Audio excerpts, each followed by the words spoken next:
He's giving him 4 balls. He told him 4. He's coming out. I've had good success. You want the infield in on him? No. No. About halfway. Halfway?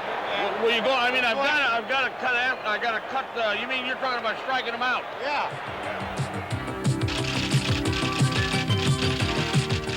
Game 4, and a wave of Motown mania roars across Tiger Stadium. Riding the crest, leadoff man Lou Whitaker. And the other half of Detroit's relentless 1-2 punch, Alan Trammell.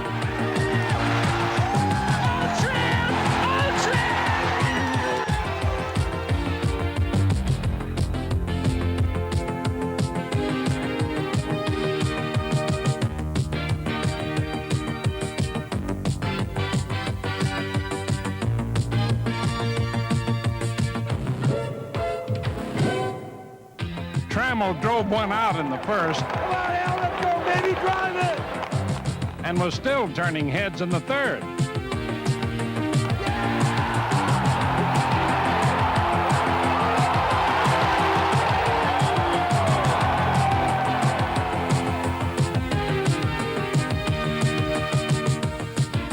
Two at-bats, 2 home runs, and 4 RBIs for Alan Trammell, one of the biggest of the Detroit wheels.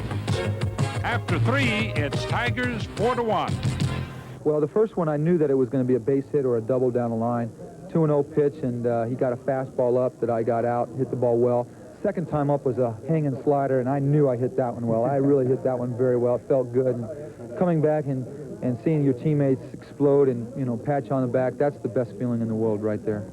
You know, when you see a guy play day in and day out, he's not a flashy ball player. He just goes out there and gets nothing but big hits for you. And showed he hit the ball at the ballpark. And, you know, he plays so well. He's so consistent. And he can hit with anybody. He's, I guess when he first came up, you know, was a little lax on his hitting. And now he's a force. San Diego faces a tall order this day. Tiger starter Jack Morris, who's looking every bit the winningest right-hander in baseball over the past 6 years. And in the 9th, he's just 1 out away from victory.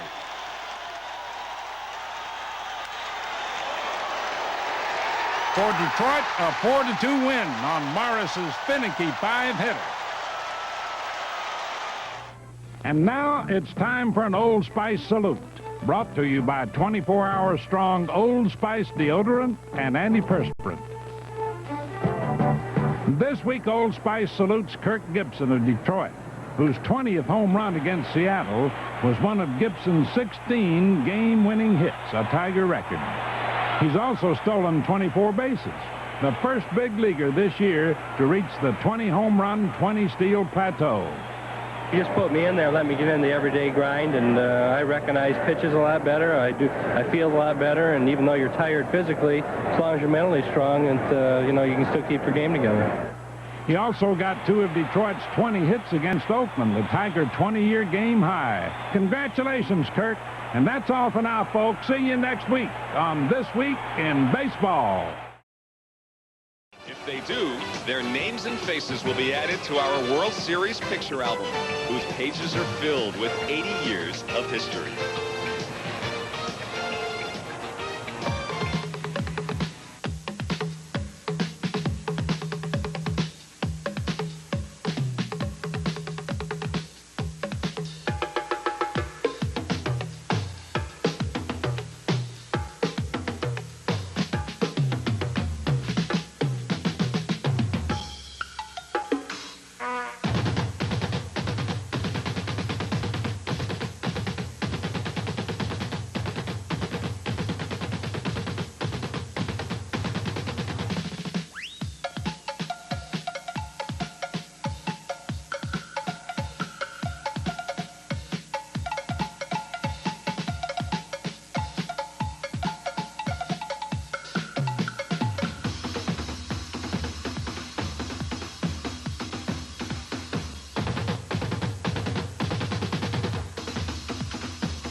And which team will be added to that montage for this year? The Tigers are poised to claim that page in the World Series scrapbook, leading 3-1.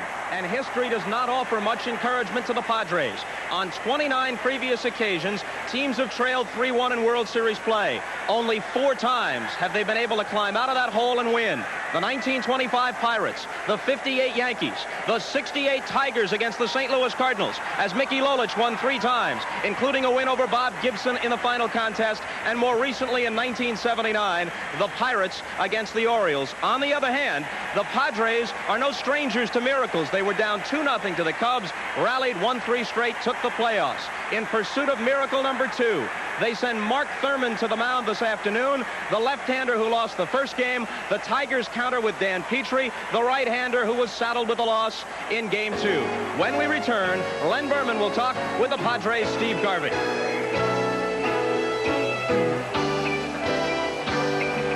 The World Series pregame show is brought to you by Delta Faucet.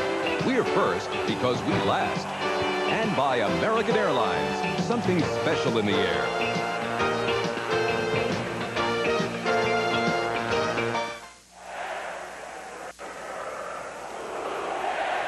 We're in Detroit, and we're getting ready for Game 5 of the World Series. I'm with Steve Garvey. And, Steve, you were here before, down in the World Series when you played for the Dodgers, down in the playoffs to the Cubs. What is the mood of this club? Can it be done again? Well, again, this team has always had a good perspective on who it is and what the job is at hand. And, of course, today our backs are up against the wall. It's not the ultimate position for us. The difference between the playoff and this situation is we have one game here, which it can be clinched by the home team, Detroit. So today's an ultimate game for us. But the guys are ready. They're loose, and we'll just try to be aggressive. Do you get the feeling that your club is prepared to admit the other club is better, or is the mood still that, you know, we just haven't shown our true colors yet? Well, we respect them as we did before the series started. We do today. If they beat us, then they will be world champions. If they don't, then we will be. But again, it's a mutual respect. But we just haven't played up to the expectations or capabilities. And maybe it's their pitching. Maybe it's been our inefficiencies. But all in all, it's been so close it could be either way now. All right, Steve, best of luck, and maybe we will go back to San Diego. I hope so. Thanks, man. We'll continue with more of our pregame report from Detroit. Game 5 of the World Series in just a minute.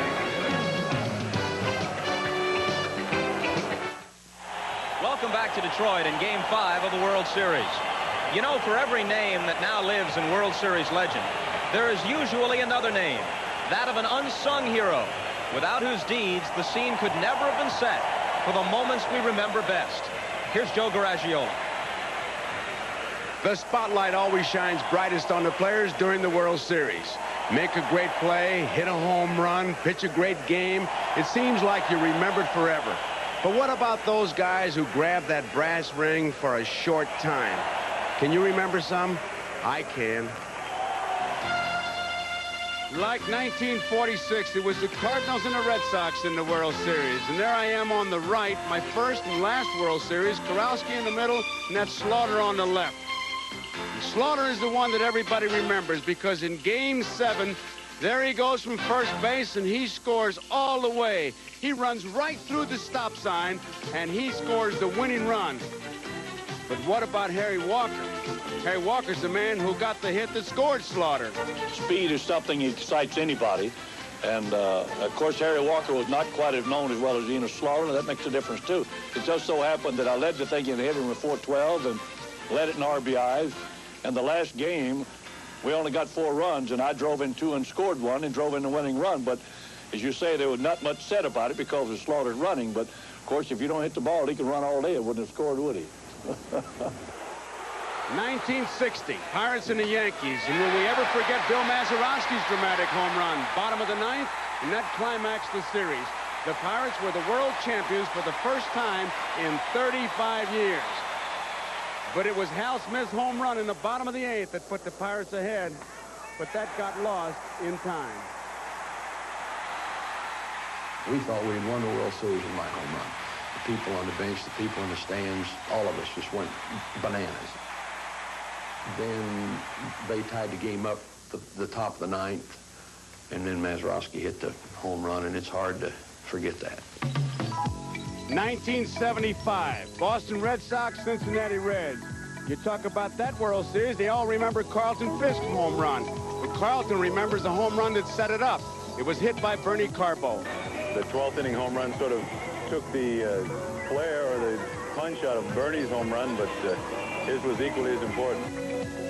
If anyone comes up to me and they start talking about baseball, the thing they talk about is the 1975 World Series. The 2 pinch hit home runs I hit. Deep center field, way back, we're tied up. For me to go up to the plate and to hit a pinch hit home run is unbelievable. It's just like a dream come true. It's like things that I've dreamed when I was a little boy, dreaming about playing in the World Series. I think every kid dreams about that. 3 unsung heroes. Maybe we had to be reminded, but I'm sure they remember them well. Thanks, Joe. Now, don't go too far away. We'll put you and Vin Scully to work in just a few moments. Quick weather report. Drizzle earlier today. Overcast now, no rain falling. Does it end here, or do we go back to the West Coast? The answer next on NBC.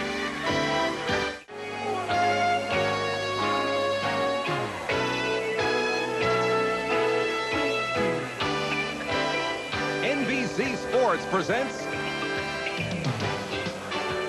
the 1984 World Series. Today, Game 5, the San Diego Padres versus the Detroit Tigers. The fog persists in Detroit, a 30% chance of showers, but nothing will dim the enthusiasm of the fans inside Tiger Stadium, the site of Game 5 of the 1984 World Series. Hi, everybody. I'm Vin Scully, along with Joe Garagiola. Well, here we are, Game 5, and the Padres up against it.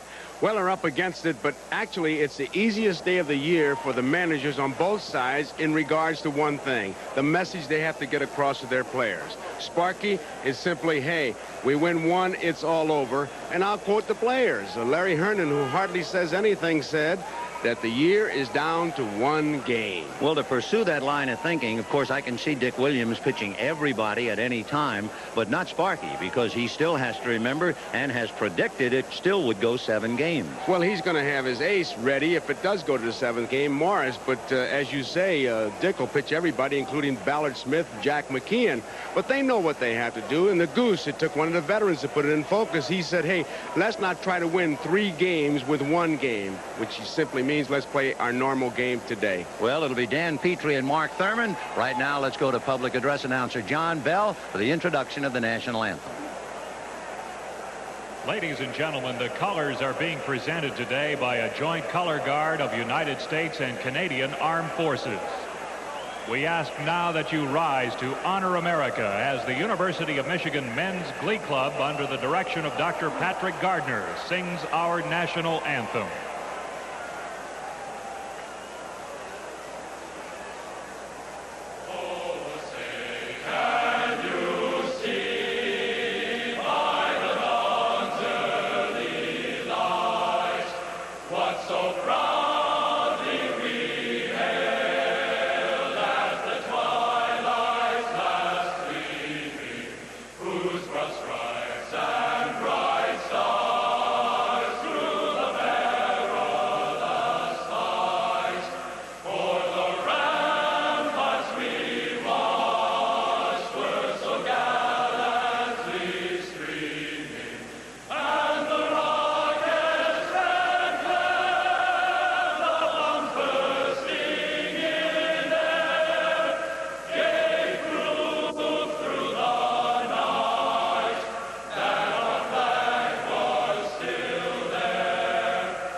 Boy, our heartiest congratulations to the University of Michigan Glee Club. The men's group, what a magnificent rendition of our national anthem. We'll be back. Starting lineups coming up. And the pregame notes right after this message.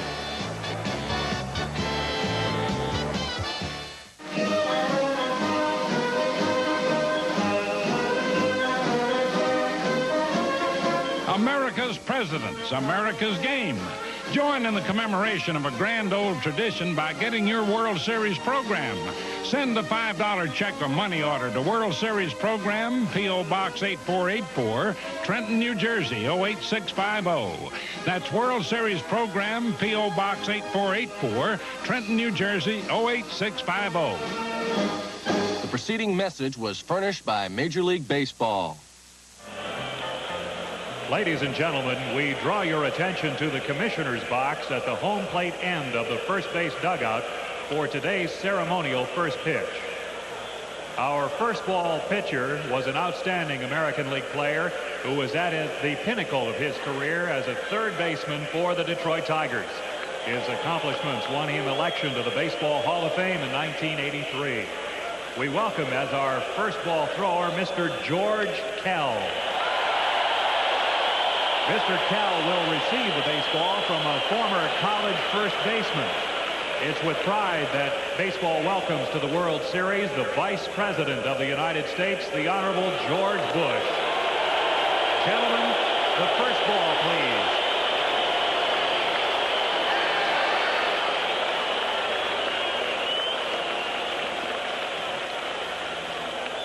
So the pregame festivities are over. Lance Parrish receiving the toss from George Kell, who received the ball from the Vice President of the United States. And now we get to the serious matter at hand. And first of all, let's take a look at the San Diego lineup. The first feeling you have when you look at it is Dick Williams has decided to stay with the girl he took to the dance. There's been a lot of conversation about maybe with a slumping left fielder Carmelo Martinez and a slumping Bobby Brown in center, maybe he would switch and put Tim Flannery at second base and move Alan Wiggins to left field. But Dick Williams has decided, I stay with the crew that got me here, and there they are. Martinez in left, then you have Gary Templeton hitting eighth at shortstop, and Bobby Brown in center field. On the mound, right-hander Dan Petry, an 18-game winner during the regular year, and let's check the scouting report on him, and here's Joe. He's got a fastball, a slider. He can run it in. He runs it away, and like everybody on his ball club, he'll give you the split-fingered fastball, but it's an occasional one. I think in order to be in a Detroit Tiger uniform and be a pitcher, you better throw that thing. I would think. Well, he's going to be throwing it. Alan Wiggins, Tony Gwynn, and Steve Garvey in that order. When Wiggins was hitting and Darrell Evans was the third baseman, Evans, you remember, stayed almost on the edge of the grass. We'll see how far in Marty Castillo comes, because Castillo, when he played, came about almost halfway to home plate. And here we go, the first pitch of Game 5. Wiggs hitting .353 in the series. Ball one.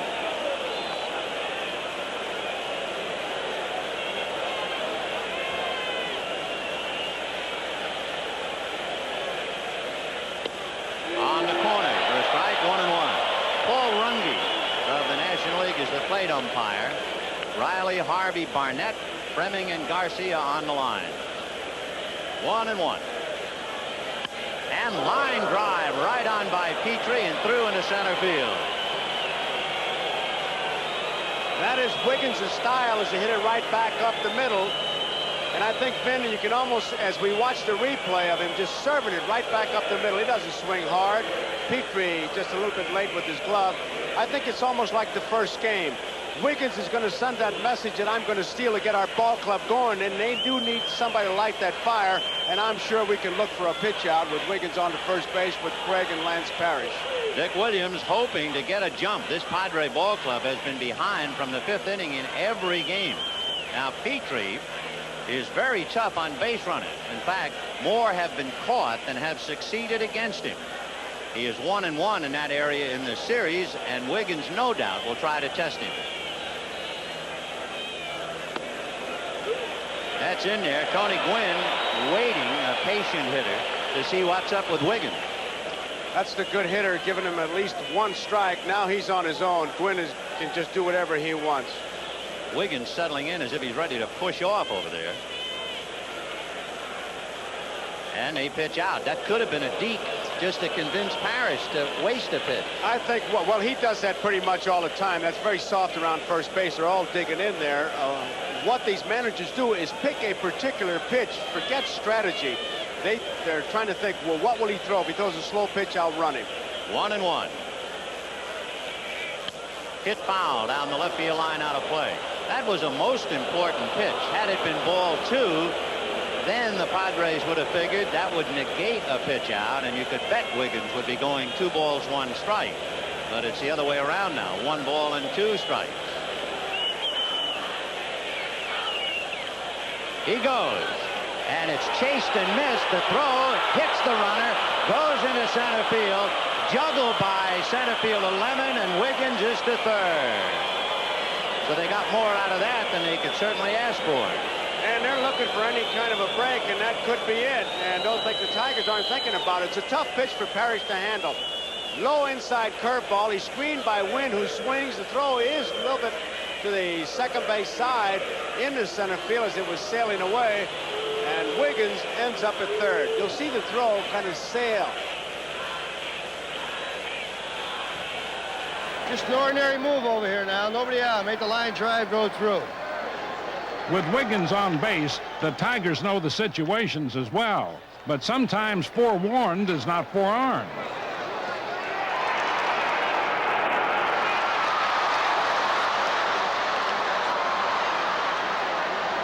Wiggins at third, 1 out, and a great opportunity for the Padres. Watch the shortstop. They're halfway though. Yeah, I know. At second base you can go, and the first baseman too. Left side we're going to stay here, okay? Right side we're going to go home. Now Steve Garvey is asked to do what the Padres have been unable to do, get a lead. The infield halfway. And he hits it sharply to Whitaker. Wiggins to the plate. He is out at the plate. He never tagged it.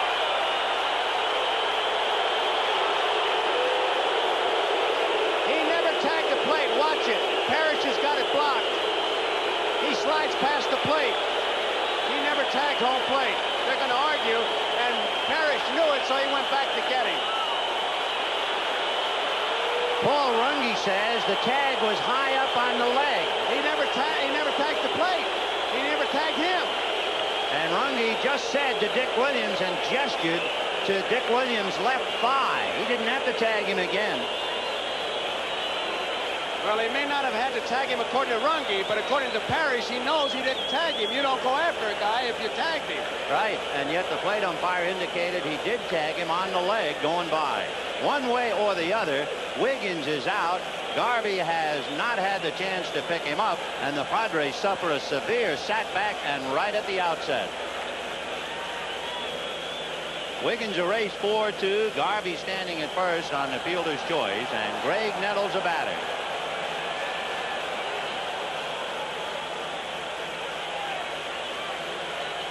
Nettles has not been hitting. Only 2 hits in the series. He's walked 4 times. Now ball. 0-1. Little ground ball to Whitaker. And the Padres come up empty. No run. 1 hit. An error. And a man left in the big play. Lance Parrish tagging a sliding Alan Wiggins, who never did touch home plate. Scoreless at the end of half an inning. The next batter, Steve Garvey.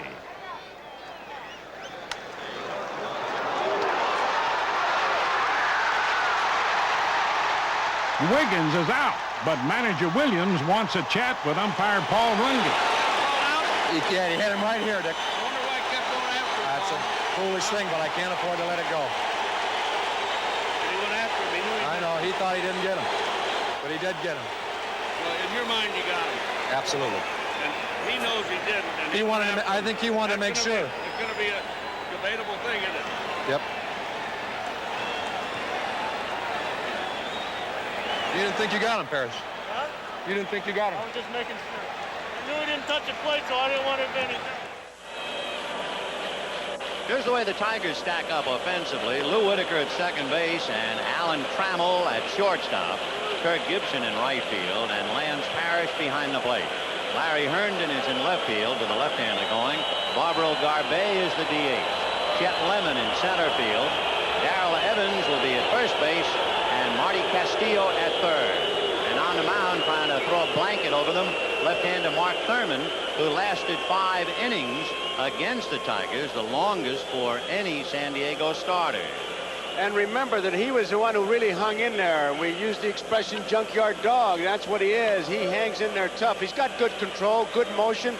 He's got an average, maybe below average fastball. Same can be said for his curveball, but his change of pace is an excellent pitch. If he turns it over, it acts like a screwball, and it sets up the other hitters. But the key to him, Vin, is what Terry Kennedy says. He knows his own ability. And I might add, if I were catching, I'd walk out and say, watch the first pitch. This guy's been jumping on it. I'll tell you, he's got reason to jump. Lou Whitaker is the happiest guy in town. His wife, Crystal, delivered a baby daughter, Sarah, 7 pounds, 6 ounces this morning. And he takes a strike. Mark Thurmond, he's 28 out of Houston, Texas. And look at those numbers. Aren't they shocking? The starters, ERA 11, and the relievers, 1/3 of a run. In fact, the only run given up by the relief pitchers is when Kirk Gibson was hit by Greg Booker. That's the only run. You remember he hit him with the bases loaded. 1-1. In there. The key with Thurmond all day will be keep track of the count. If he's ahead of the hitter, he's got a good shot at it. Because control is paramount importance to him. He's not strong enough to blow you away. Line to right field, and here we go again.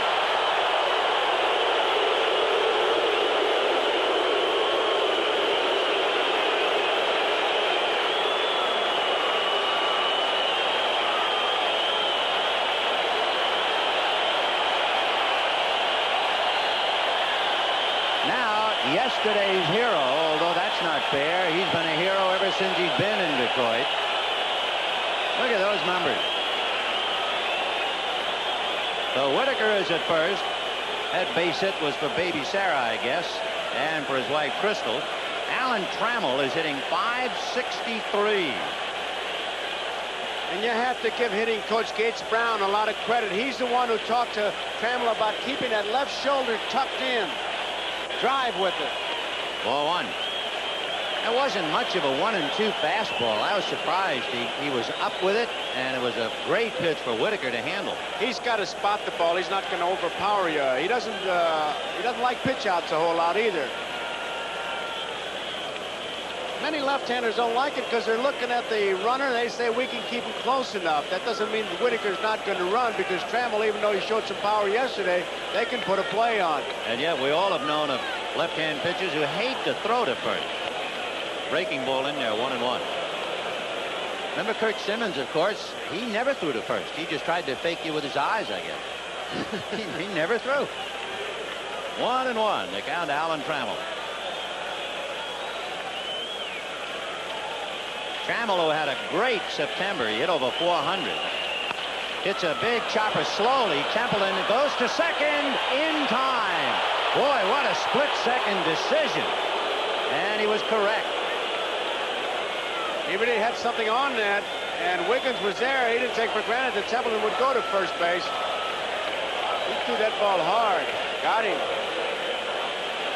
You know, as Kirk Gibson comes up to the plate, somewhere down around Tampa, Florida, watching the game, I'm sure, is an outfielder who played on the 44 Cardinals with Stan Musial, won the World Series, Danny Litweiler. Sure, I know Danny. Well, Danny, among other things, was the baseball coach at Michigan State. He convinced Steve Garvey and gave him a scholarship to go to State to play baseball.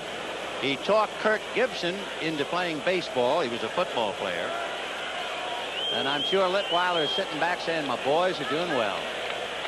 Danny, good right-hand hitter. He also coached Dick Hauser at Florida State. And there it goes for Michigan State and all of Tigerdom.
running uphill again. No one throwing in the bullpen, but in a minute there will be. You can bet on it. Oh, they're moving already. He's got to make quick moves today. So Mark Thurmond is suffering the pain and the anguish of all of the other San Diego starting pitchers. You lose today, and your pitchers are going to be going with 4 months rest.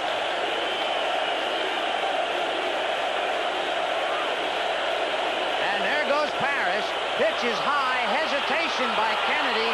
The base is stolen. Couldn't get the ball out of his glove.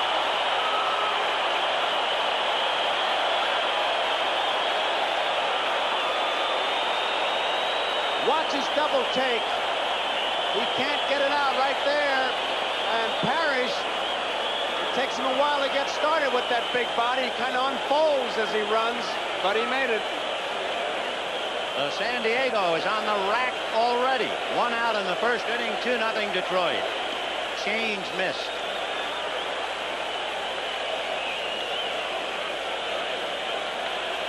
Andy Hawkins will begin to loosen up in the San Diego bullpen. Busted bat, blooper to center. Bobby Brown lets it land. Hesitating and now going to third is Parrish. I would think a better center fielder catches that ball. Lance Parrish thought it was be caught. You could see him retreat. Now he makes it to third easily.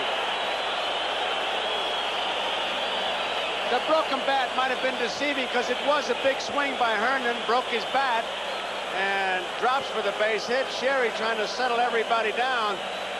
All he's really trying to do is the equivalent of a roll call. See who's here and who isn't hurt and who can continue to battle.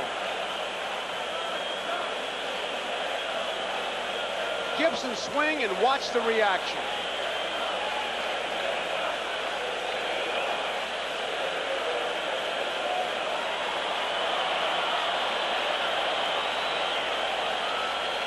Look at Tracewski.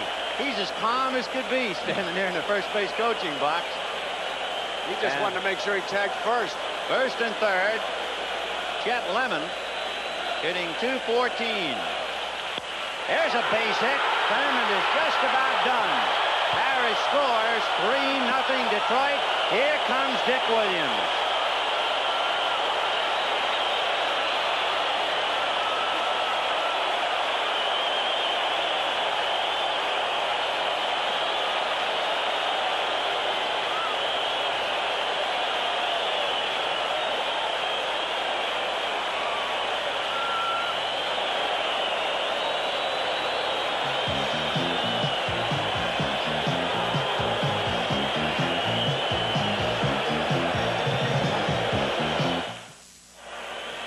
Sparky Anderson finds himself, as usual, out in front.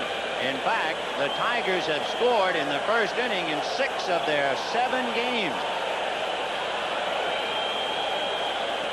By the way, we were talking about Sparky and the lineup, and they tell us that just a few minutes before the start of the game, he opted to change the lineup. So there's no problem about having anybody hitting out of turn. Andy Hawkins making his appearance. And if San Diego starters thought things couldn't get any worse with an ERA of 11, as you saw it did, it's ballooned up over 13. At first and second, you have Lemon and Herndon. And here is Garbe. And the runners go. The bat flies and the tag at third in time to get Herndon. I'm not so sure there wouldn't have been maybe an interference complaint by Nettles at third base on the play because the bat really went flying towards him. You'll see it. He had that with a broken bat. This just slipped out of his hands. Nettles was there and makes the easy tag. So that slows down the momentum. Had that been successful, it would have been a definite feeling that the Tigers are just running San Diego right out of the ballpark. That's a big out to slow them down temporarily. So Barbaro Garbe with the count 0-1, 2 down, and there goes a pitch to the screen. Lemon to third and holding. Well, Hawkins has a good fastball and a good hard slider that looked like it might have been the slider. Kennedy tried to backhand the ball, didn't shift to block it, got by him, and wild pitch is the way they score it. Hawkins had worked 8 innings and struck out 3 and walked 3 in his earlier duties. Kennedy's a big guy, and he just couldn't get over there, shift that way, tried to backhand it, unsuccessful, and you see what happened. So Garbe trying to pick up Chet Lemon. Barbaro Garbe, part of the Cuba flotilla. The DH in the World Series, and very hungry, as you can see. 0 for 11. Kennedy started to walk away, but it was high. Oddly enough, the Tiger DHs are struggling. They are 1 for 16. But it still could be the team with the lowest DH batting average will win the series for the first time. Popped up, and it'll be Wiggins.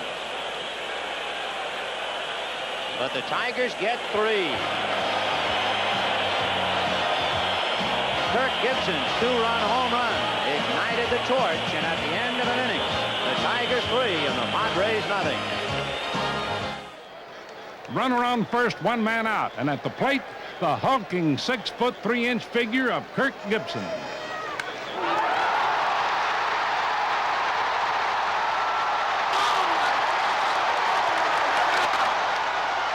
Shell-shocked, San Diego is once more in the hole.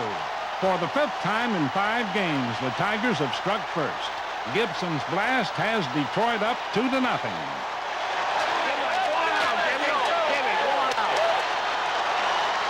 Before the first inning ends, the Tigers score another, and the Padres now find themselves trailing by 3.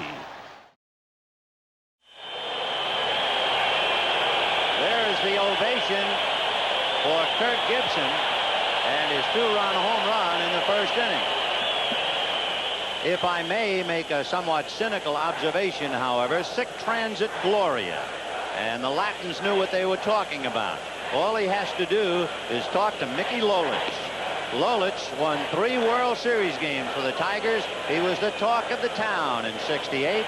Mickey Lolich is in the last row of the upper deck down the left field line and can't see the pitcher's mound. 1 away.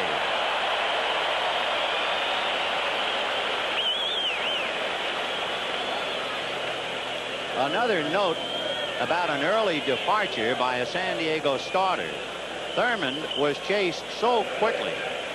It's the earliest exit by a starter in a World Series since 1917, when Reb Russell did not retire a batter for the White Sox. And here's Kurt Bavacqua. He's had a big series, as you're well aware, after hitting only 200 during the regular season. Fastball, 1-0.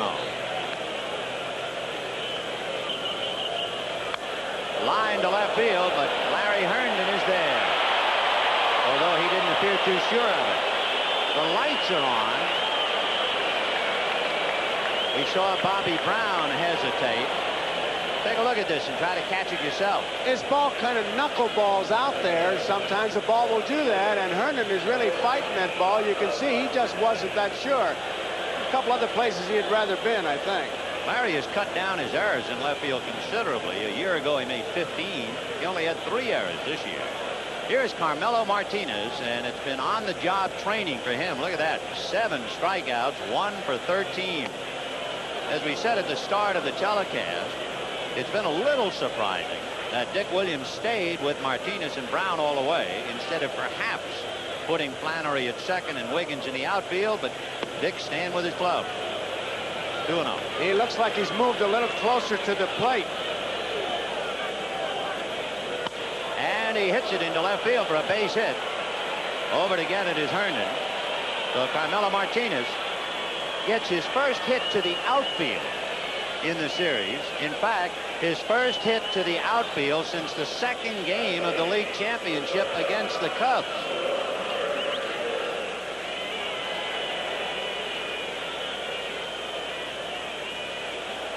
Really see the seams. Look like a slider just stayed there. There's Gary Templeton. 4-1. In Petry's other game, when Templeton was the base runner, Dan Petry balked. He won't have to worry very much about Martinez leading by 3. They're not holding him on. That's a strike. Templeton has made up his mind, it seems like, that the fastball from the middle of the plate out, he's going to let him have it until he's got 2 strikes, but from the middle of the plate in, he's going to get a good hack. And there's a ground ball to Evans. He'll do it himself.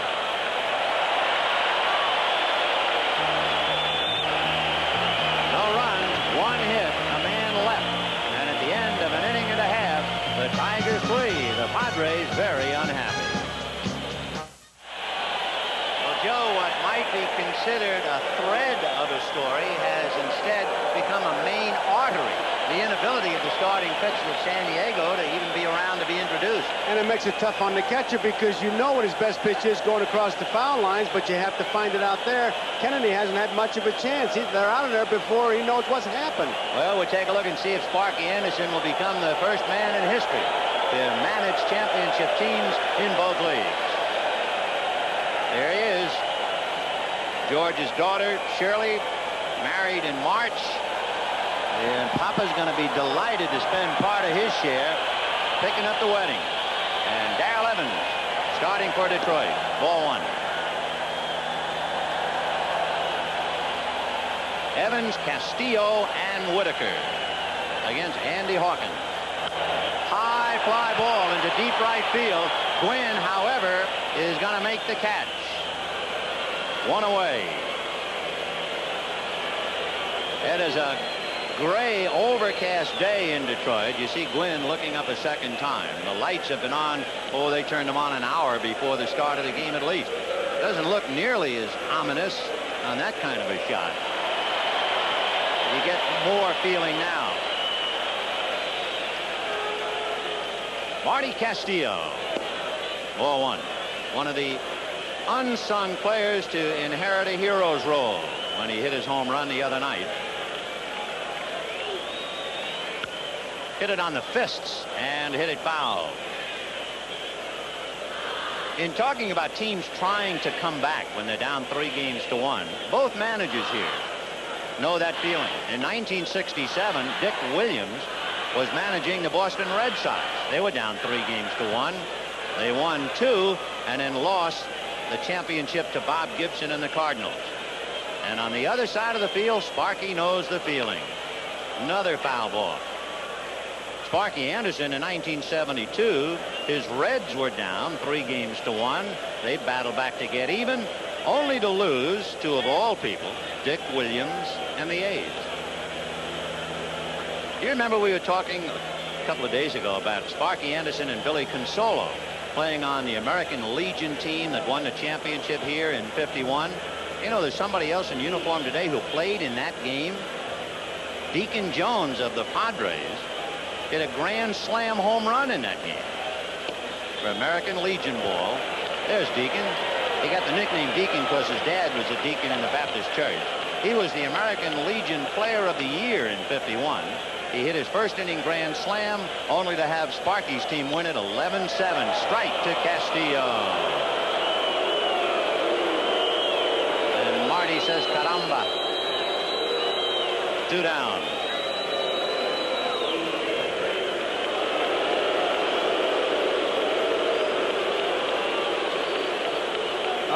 You love that as a catcher. Low fastball. If he tries to hit it over the plate, it had to be a strike. In fact, too close to tell, I'll tell you that. Here's Lou Whitaker, the brand new daddy. Ball 1. I said tell. Take is what I meant. Too close to take. You got 2 strikes, you got to whack. Like every ball player, you take, you're fooled, so you go to first, right? Right. High pop fly. Back a second. Templeton digging, but Brown coming. Bobby Brown. And the Tigers go quietly in the second, but they already had a belly full. At the end of 2, 3-0 Detroit. We'll be back after these messages from your local station. The Goodyear Blimp America from Houston, Texas. Pilot Captain John Moran from Spring, Texas. The stewardess Mickey Whitman. The America, one of only 4 Goodyear blimps in the world. Bobby Brown, Alan Wiggins, and Tony Gwynn And the at-bats for Bobby Brown have become a litany of frustration. He is 0 for 13 as he chops it behind the bag to Trammell and beats it out. So Bobby finally breaks through. Trammell kind of let the ball come to him. He played it very easy. And it's a tribute to Bobby Brown, who's had a tough time, but he just kept hustling. You see Trammell waiting for it, and Brown didn't put his head down as if to say, well, another out, when is something good going to happen? He tried to make something happen, and he hustled down there, and he beats it out. Trammell did not charge the ball. Brown hustled it, and Brown breaks the ice. So Brown aboard. Alan Wiggins. I keep thinking I've seen this movie before, maybe 4 other times. Castillo looking bunt. Ball 1. Each day, it seems, the Tigers score in the first inning. They knock out the San Diego starter, and then the Tigers stand around, and the Padres keep getting men on base and rallying and falling short. 1-0. Ground ball to the hole. There's Whitaker, and he will just go to first. Just about impossible to double up Wiggins. He hit into only 2, and the toughest man in the majors. And one of the things that he did, it didn't get a good grip on that ball. We'll see it here. The ground ball, he almost loses it in the webbing. Right there, and he says, well, I'll just get the sure out. So 1 down. Brown at second base. Tony Gwynn trying to pick him up. Gwynn struck out on a bad ball with Wiggins stealing. And it's rare to see Tony go down on strikes. Breaking ball. He wouldn't chase it. Ball 1. Among the many things you can say about Whitaker, especially on the play like that last one, he does have soft hands. Soft hands. First time I heard that was about Terry Moore. Oh, yeah. 1-0. A shot down to short. Trammell will go to first in the dirt and dug out by Evans. Taking third, Bobby Brown.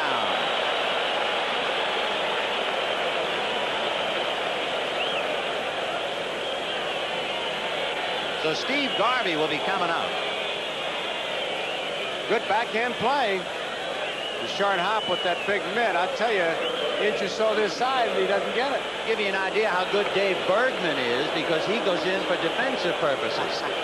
Yeah, well, you can see, because Bergman does have that gold glove. Evans, of course, plays first and third.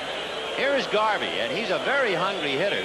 As we mentioned, he has failed to pick up an RBI now in a considerable number of at-bats. And he had a runner at third with 1 out in the first inning, and the out was recorded at the plate. And he slashes one to the hole, knocked down, and that's all, and the run is in.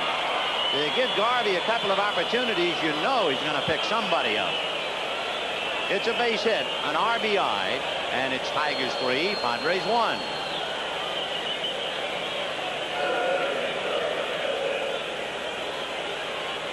Even if Trammell comes up with it, his momentum would have carried him far too much towards third base for him to make a play at first. That's a base hit all the way. You know, the Padres, counting the league championship series, are 0-4 on the road. And they have never been ahead on the road against either the Cubs or the Tigers. And with that run coming over, it's only the 7th run that they've scored on the road. Well, it's been a bad road show for them. 1-1. Nettles, of course, in this kind of a situation, he can get you even with one swing. 1-1. Ball 2. 2-1. 3-1. And he wouldn't bite. Bad ball. So now the tying runs are aboard. And Terry Kennedy coming up. And Roger Cray going out to the mound. While they visit, we have a chance to talk about Terry Kennedy. It's kind of one for the books. Terry Kennedy and his dad, Bob, also a big league ball player. There have been 9 father and son combinations to play in the World Series.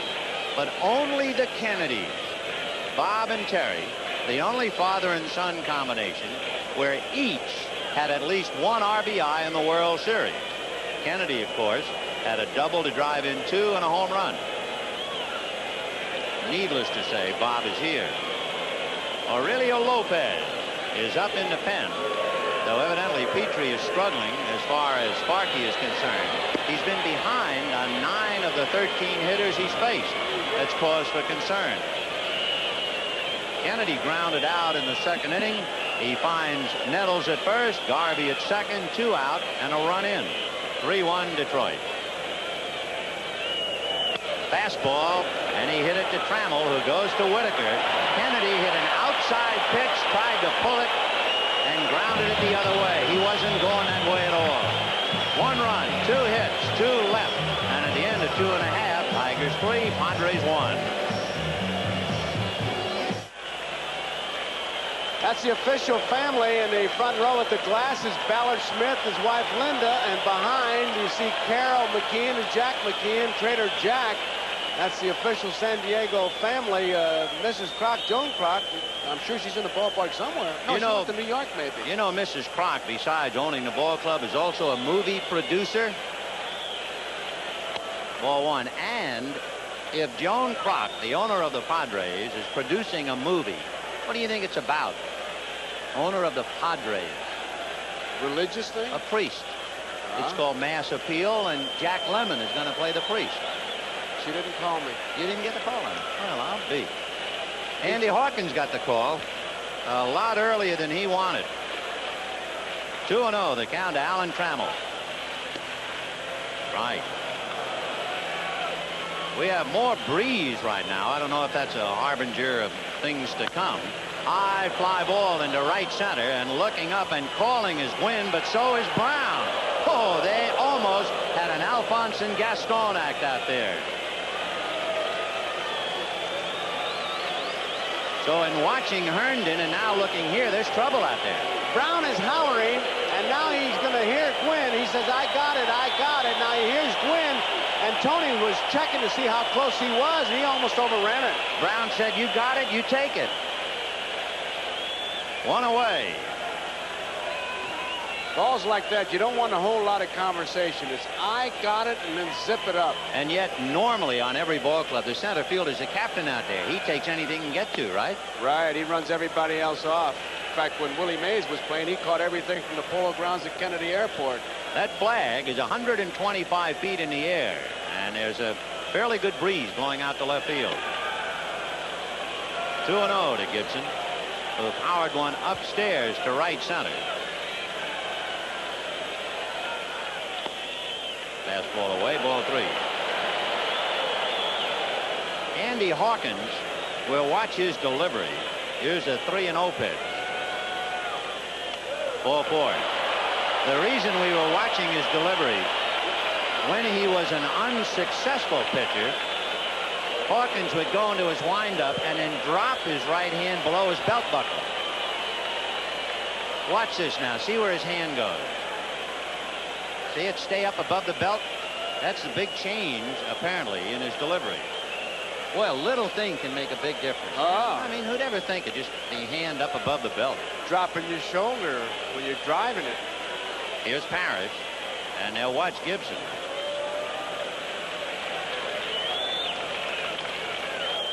Going. Leaning. Not going. High fly ball into shallow left field. Martinez is there. 2 down.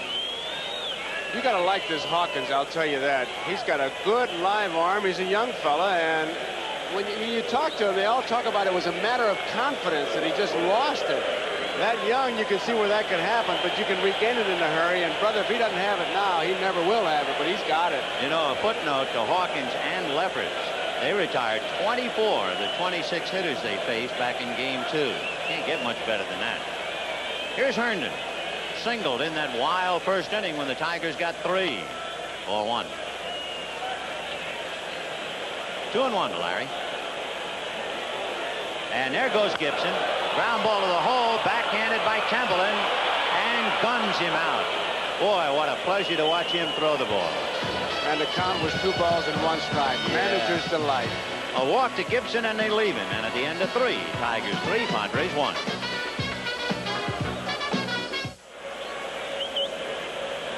We have 3 innings in the books, and the Tigers are leading 3-1.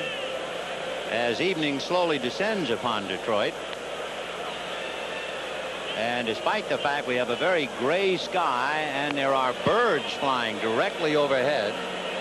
All the guys say the same thing. It's a line that's as old as I can remember. When the birds fly overhead, those guys always say, those are the vultures, and they know my arm's dead. Get away, birds. Get away from my arm. There they are. There they are.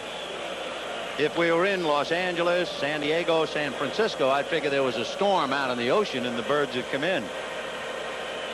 There are a lot of them flying overhead, and we go to the fourth. Bavacqua would have something to say about those birds. He'd have something to say about anything. Bavacqua, Martinez, and Templeton. Hit the ball pretty hard, went out to left field in the second inning. 4-1. 1-0. You know, if the Tigers should win today, they would really become a home team to the pleasure of their fans. They clinch their division at home. They clinch the pennant at home.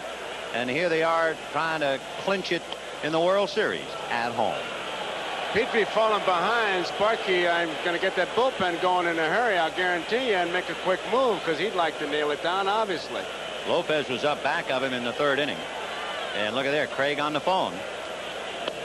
A strike. The only other team to do that, winning all the big ones at home, the 1969 New York Mets. And there is Aurelio Lopez, number 29, ready to go back to work. 3-1. All four, and he's going to have company as Lopez. Bill Shearer gets up to join him. Well, you can see Sparky's thinking every base runner, you got the tying run at the plate, a home run, you're tied up. So Bavacqua standing at first. Sparky's really working that gum. I know it's gum and not chewing tobacco because at the start of the game he blew the biggest bubble I've ever seen him. He's really working on something. Carmelo Martinez singled in the second inning. He has 2 hits in the series. And immediately Petry takes advantage of it.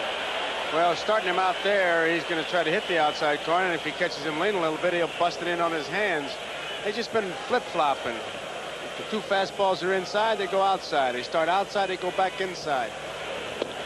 And a good breaking ball on the outside corner. Whoa, that's the second one. Now you can go either way. I mean, that's a hard slider, and they clocked it at 93, and you can really see that thing break from up here. You can tell the rotation of it. You can almost see that little World Series logo on that baseball. 0-2 to Martinez. Wouldn't bite after a good slider because that's the one you have a tendency to chase when you're down 2 strikes. Fastball, and got him on a foul tip. Stayed outside the whole time. So that's a little lesson. Dan Petry going to the chalkboard. And for Martinez, he's going to the dugout with his 8th strikeout. He really worked on him, and he's got something on this one. High up. Looks good coming there. Tough pitch to handle high outside. Had a good cut, didn't get it. Here now is Gary Templeton, notorious first ball hitter. Let's see what happens here. 4-1. Middle of that plate out. He's zoned in, I'll tell you. You got to like Templeton. Traded from St. Louis to San Diego for the Wizard of Oz, Ozzie Smith. Bavacqua at first, Evans back of him. Lined into left center, sinking, and that's in there for a base hit. Since he's gone away, he falls down. That allows Templeton to get to second, and stopping at third is Bavacqua. Herndon was going away from his play. He tried to twist his upper torso to get the ball back to the infield, and he fell down while trying to do it. It's a double for Templeton. Good piece of hitting. Take a look at the replay. Herndon runs it down. He loses a little bit of footing right there. Whoops. And I'll tell you, they're not going to fool around with Petry a whole lot of time here. Herndon did everything he could to get it back to that infield, but it was an easy 2-base hit for Templeton. So now you have Bobby Brown on the spot again. It was Bobby's hustle for a base hit that gave the Padres a run in the third. He has a chance to tie it up with a base hit now. Off speed, fouled away. Pretty good pitch, especially to a fellow who is not hitting. You know how anxious Bobby must be up there. And Petry takes advantage of it. And 0 for 5. Of course, he's left a lot of men on. Now he's trying to pick up the tying run. Bavacqua at third, Templeton at second. Fastball, and that's hit to left center. Lemon on the run, flags it. Tagging is Bavacqua to score, holding is Templeton. So Brown just hit in tough luck. He drilled that ball. Lemon closed the gap in a hurry. Sacrifice fly. It's a 3-2 ball game. Brown not trying to pull that ball, which was his intent before the game. Just go with the pitch. He did. Looked like he was going to plug the gap. Lemon made a good play. Here you see Chet breaking over, plugging the gap. But it was not before Bavacqua was able to score the second run. So now Alan Wiggins trying to pick up his buddy Gary Templeton and get the Padres even. It's 3-2 Detroit. We're in the fourth inning. 4-1. Wiggins single, stole second, took third on the overthrow, but was cut down at the plate, and last time up grounded out. Castillo with 2 out is even with the bag. They're not looking bunt now. 2-0. Wiggins has been great in sending the ball back up the middle. That's been his spot. 2 balls, no strikes. Fastball hitting to left center. Lemon was shallow. Here comes Templeton. Lemon's throw cut off by Evans. He goes to Trammell. It gets away, and it's finally retrieved by Lemon. Whitaker tried to glove it and couldn't, and the Padres have tied it up. And the Tigers have to be thinking, as you see this ball going to left center field. Here comes Sparky. Lemon, a good throw. It's cut off as Evans wants to get Wiggins going into second base, but they can't handle it. Tigers have to be thinking, Vin, about the Cub-Padres series when the Padres were down. But remember, this ball club, they showed you they got a lot of dog. I mean, they're tenacious, a lot of bulldog in them. Well, they were down 3-0 to Rick Sutcliffe, and they were able to pull the rug out from under him. And they were down 3-0, and they have at least chased Dan Petry. And Bill Scherer, the left-hander, will be coming in after we watch Gary Templeton bring home the tying run.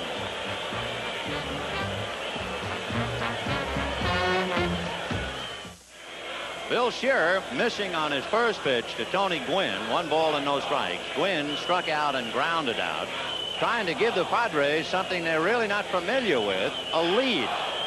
It's 3-3. Off speed and a high fly ball. Gibson going back to the track, and he's got it. So the Padres scramble for 2 in the fourth and get even. And remember, they also had a man thrown out at the plate. And at the end of 3.5, Padres 3, Tigers 3. But San Diego scores a run in the third, and an inning later, Petry is tested again.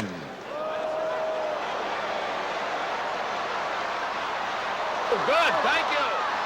Thank you. Templeton's double puts runners on second and third with 1 out. Petry next faces the 9th man in the order, a struggling Bobby Brown.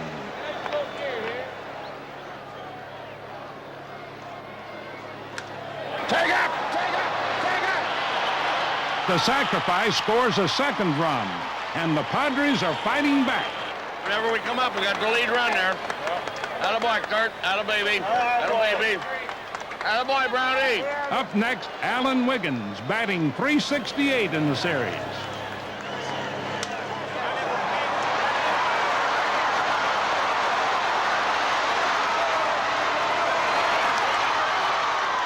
Showing the same spirit that got them to the series in the first place, the Padres have rallied to tie. But they failed to score more in the fourth, and for a brief while, the base paths remain calm. We're going to the bottom of the fourth inning. Sparky just hollering, come on, Chester, let's go. It'll be Lemon, and we'll see about Garbe because Johnny Grubb is on deck. Dick Williams, meanwhile, has entrusted the tie to Andy Hawkins. Lemon, Grubb, and Evans figure to be coming up against Hawkins. Fastball inside and a shocked disbelief. There's Johnny Grubb.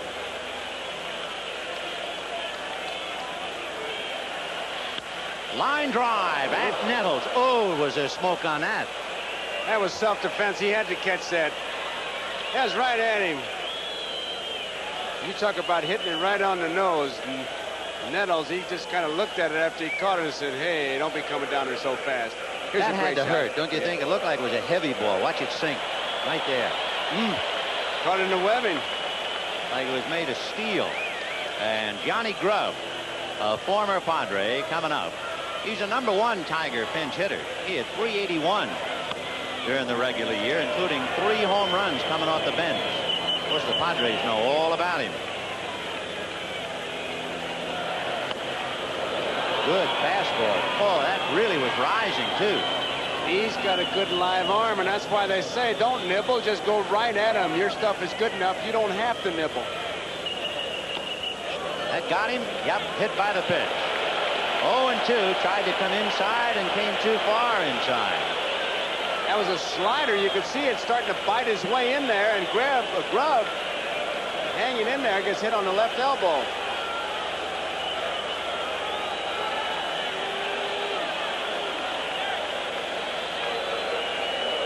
So Grubb goes to first the hard way, hit by the pitch. And Darrell Evans will be coming up with 1 out, a runner aboard. Evans, you remember, skied a fly ball deep to right that Tony Gwynn caught in the 2nd inning. High fly ball, it's playable, and Tony Gwynn actually coming up for it.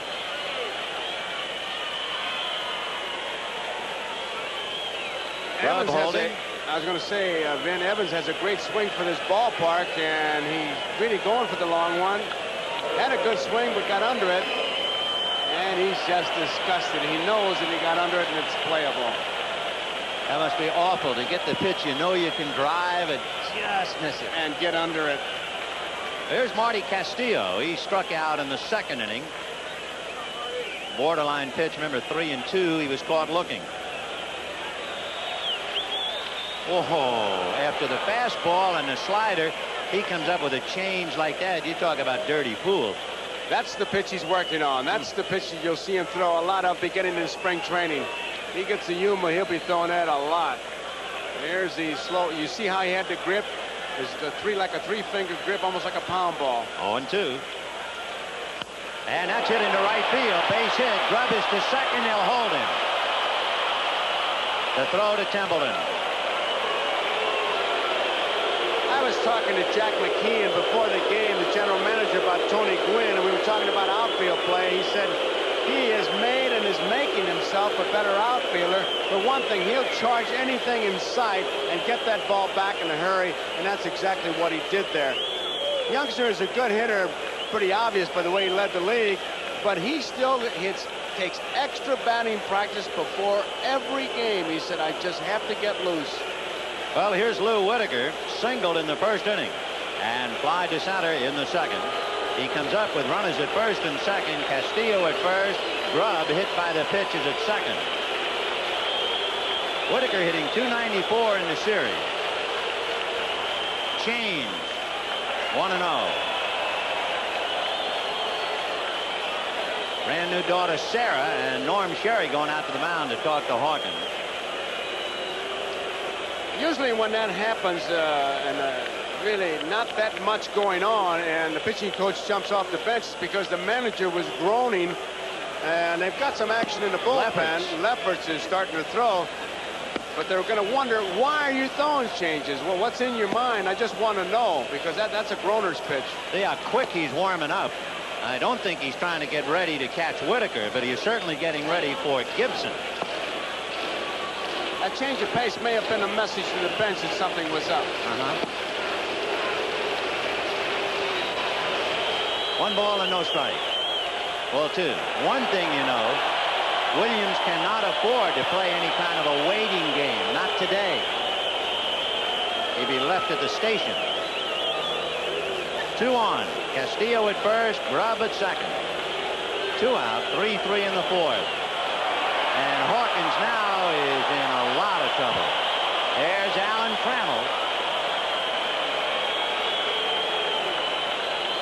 Boy, you talk about the horns of a dilemma. 3-0 to Whitaker, and Trammell waiting in the wings. Ball 4, and the bases are loaded.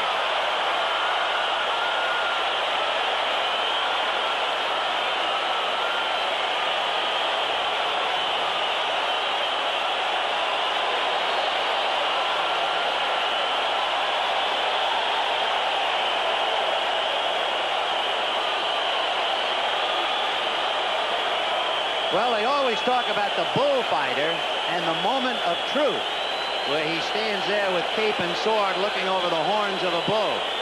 It is the moment of truth for Andy Hawkins as Trammell comes up with the bases loaded.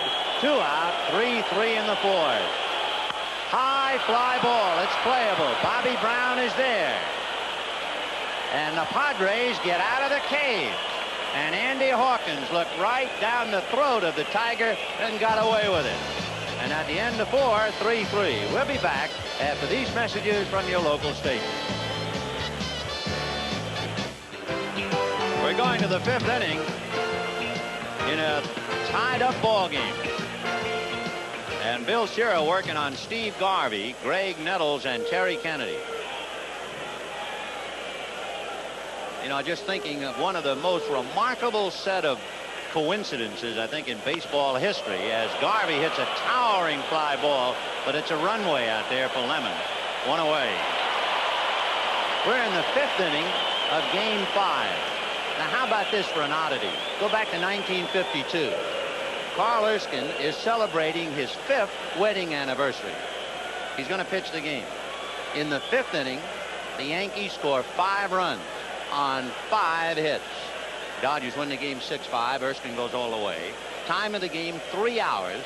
It started at 2:05. So it ended at 5 after 5. So you can always remember Erskine's anniversary. Yes, you can.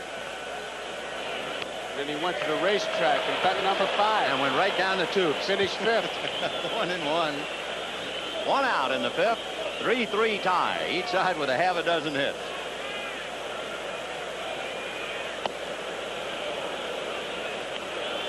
Two and 1 to Greg Nettles. Grounded out and walked. Bill Shearer. His first 2 years in the Reds organization was Sparky's last 2 years in it. There's a drive to center, sinking base hit. The 1-out single by Nettles. And that'll bring up Terry Kennedy.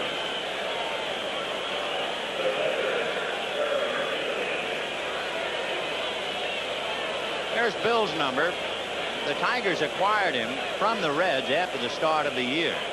Back in '83 as a rookie, he saved 10 games for Cincinnati, and Roger Craig is going to pay him a visit. The way Roger's walking out there is like he's going to buy a little bit of time before Lopez comes in, who's just kind of throwing some loosening up pitches. He's been throwing down in the bullpen, and then when Sparky made the change, he sat down, and it's not going to take him much to get loose. That's the 3rd time Lopez has been up in 5 innings. So he's probably close to being ready. After the left-hand hitting Kennedy, Lopez looking ahead would figure to get a call. Bavacqua, Martinez, right-hand batters. Templeton switches, as you know. Slow curve, fouled away. If you watched the special feature yesterday about relief pitchers, they were talking about funky, modern-day slang, of people like Quisenberry. When Russ Nixon had Bill Shearer at Cincinnati, he said Shearer has a funky breaking ball. I don't know what the definition is. 0-1. Well, that might be it. Kennedy just agreed. Here with the super duper slow-mo, you might see a funky pitch. Wherever you are, Russ Nixon, this one's for you. 0-2. And another one tapped slowly to Shearer. He's got a play at first. Trammell set the glove up saying, "Come to me." And Shearer either forgot about it or just was afraid to go back there? He just made up his mind he was going to go to first base. There's nothing you can do as shortstop. He's probably saying to Nettles, can you imagine that? I had my glove up and didn't throw it to him. Here comes Sparky. Here comes Sparky, and it's going to be a pitching change. He would say to himself, hey, if you're not going to go back to second base, you're gone. Now, he's got time here because Kennedy's not that good a runner. He's got plenty of time, and there's Trammell's glove. He's saying, give it to me. He had a play, but he decided to go to first base. Talking about holding, that's his responsibility. Aurelio Lopez trying to hold the Padres with a runner at second and a 3-3 tie. Lopez picked up for Petry in game 2. He went 2/3 of an inning in that game, did not give up a run. However, he gave up a base hit and a walk, and he got away with it. He's a power pitcher, throws hard. He was the pitcher who made that one pitch on the pitch out that got Larry Barnett with Templeton swinging. As we look at Roger Craig. So Kurt Bavacqua is the batter. Glide to left and walk. Ball 1. Ball 2. Right. Notice how that leg seems to shimmer and shake on his delivery. It's all part of his rhythm. His left leg really does little number. 2-1 to Bavacqua. Nettles at second. 2 out. Fouled away. 2-2. Half swing. Got him. To Lopez. Strikes out Bavacqua. Nettles left at second base. And at the end of 4 1/2, it's still 3-3. Boy, what an afternoon at the races. Mark that one down. November the 10th. And we've got ourselves quite a race now. 3-3, bottom of the 5th, and the big cats coming up. Gibson and Parrish and Herndon. Gibson hit a 2-run home run in the first inning and walked in the third. And this Gibson, a talented ball player. He's had a great year. He can do it all with the home run. He even tries to beat out a lot of bunts, a la Mickey Mantle. So Nettles plays about even with the bag at third. The right side, however, deep. Ball 1. Andy Hawkins, you remember, got Trammell with the bases loaded. But what you have to look for now is whether he expended all of his gasoline. That needle could be on empty in a hurry after that last inning. Fouled away, 1-1.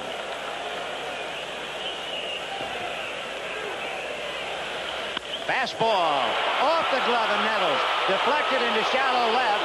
Run down by Templeton, and holding is Gibson with a base hit.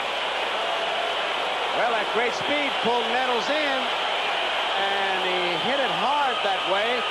With doubt if Nettles could have come up with it playing back. He got a glove on it, but he was in tight, and there's no doubt about it being a base hit, and they respect the speed. Watch how quickly he gets that ball in, Templeton.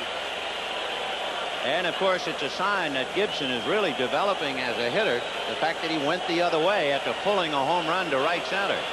Say, they did a job on him as far as attitude. He's had the ability, and he is really a determined young man. And he's working on all the facets of baseball. He keeps the way he's going. He's going to be a tremendous star. But here's Parrish, and in the bullpen, Craig Lefferts is throwing again. And remember that tough inning that Hawkins had in the 4th. How many times we've seen a pitcher fight his way through an inning and have nothing left the following inning. High drive in the left field. Martinez on the grass, on the track, makes the catch. Gibson tags, going to second. He's in there. Once again, Gibson's speed pays off. He was right on top of that bag when he began his slide, but the scouting report has been that you can run on the outfielders. I wouldn't be surprised to see him appeal the play once they get set and get it going, thinking that Gibson left early. At least it'd be worth an ask. No one hollering from the dugout, and that's a usual sign. The Padres are very quiet. So evidently they're not going to appeal. The whole club would be up if they thought Gibson did leave early. I did it on general principles. Yeah. Larry Herndon, single to center, grounded to short. Good backhand save on that one by Kennedy. Both catchers have made some marvelous stops behind the plate. Never get credit, never get a mention. never even get a ripple of applause. 1-0. Why in the world does anybody want to be a catcher? Because he started out on the playground as a fat kid. There's no other place they play you. It's like, why does anybody play the tuba or the bass fiddle? Thank goodness they do. So Gibson at second, 1 out in the 5th, a 3-3 tie. And low fastballs, and he's behind 3-0. On deck is Chet Lemon. So Gibson slashed one of Nettles' glove, and Parrish sent Martinez to the track.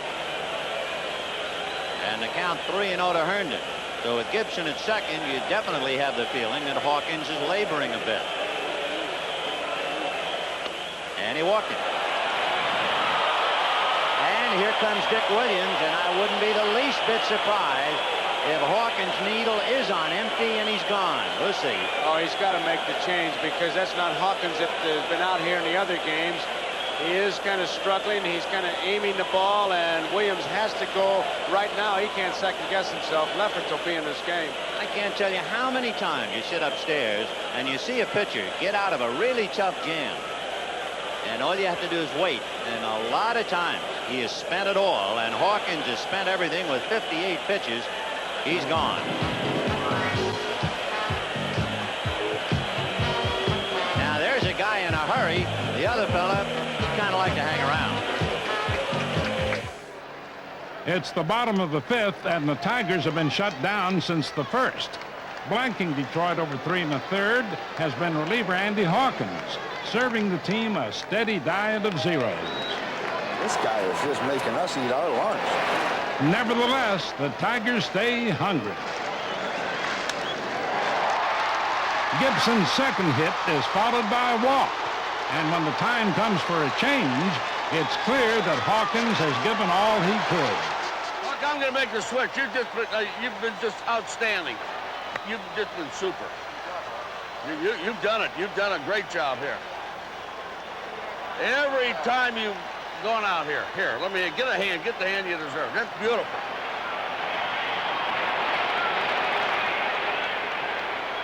First and second, give him more than one look back there. He'll run. Right on the first pitch. Our blimp sailing serenely overhead. Inside Tiger Stadium, things on the wild side. Direct contrast. You have Kirk Gibson at second base. 1 out. You have Larry Herndon at first base. And you have Chet Lemon coming up. Greg Lefferts is now in his 3rd game. He was in Whitson's game. He went 3 innings, allowed just 1 hit and struck out 5. And he was also in Shaw's game and worked 2 hitless innings. Screwball. 1-0. Scroogie away, ball 2. You wonder sometimes in a fresher spot how many ball players would say, don't hit it to me. There are enough. One is too many on a ball club, but there are enough. And now he's in trouble. 3-0. He might not be so happy he ran in. He's going to regroup now. He knows he's in a jackpot. Lemon took a good look at Grammas, but you tend to doubt that he turned him loose 3-0. Lemon 3-0 and a left-hand hitter on deck. Remember, Johnny Grubb batted for Garvey. And he walked him. The bases are loaded with 1 out. So the Tigers had the bases loaded with 2 out in the 4th. Now the bases loaded and 1 out in the 5th. Rusty Kuntz coming up, and Dick Williams twisting and turning again as he chews on his sunflower seeds. Sparky's been doing a little chewing and a little spitting himself.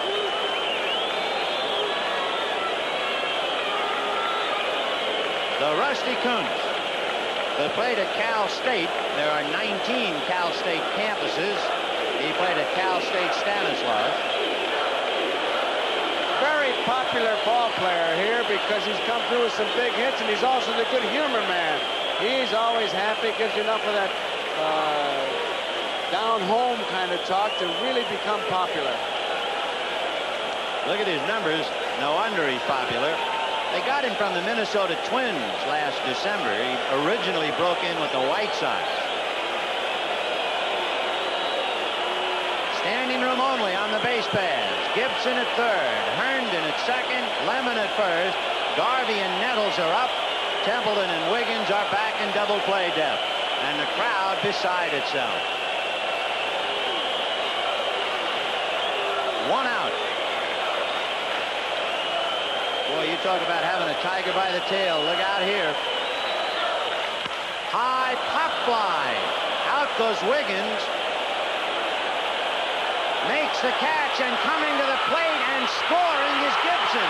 I can't believe that Wiggins caught that ball. I don't know why Gwynn didn't run him off the play. Gwynn is coming into the play. He had an easy play if he comes in and catches it, unless he lost the ball.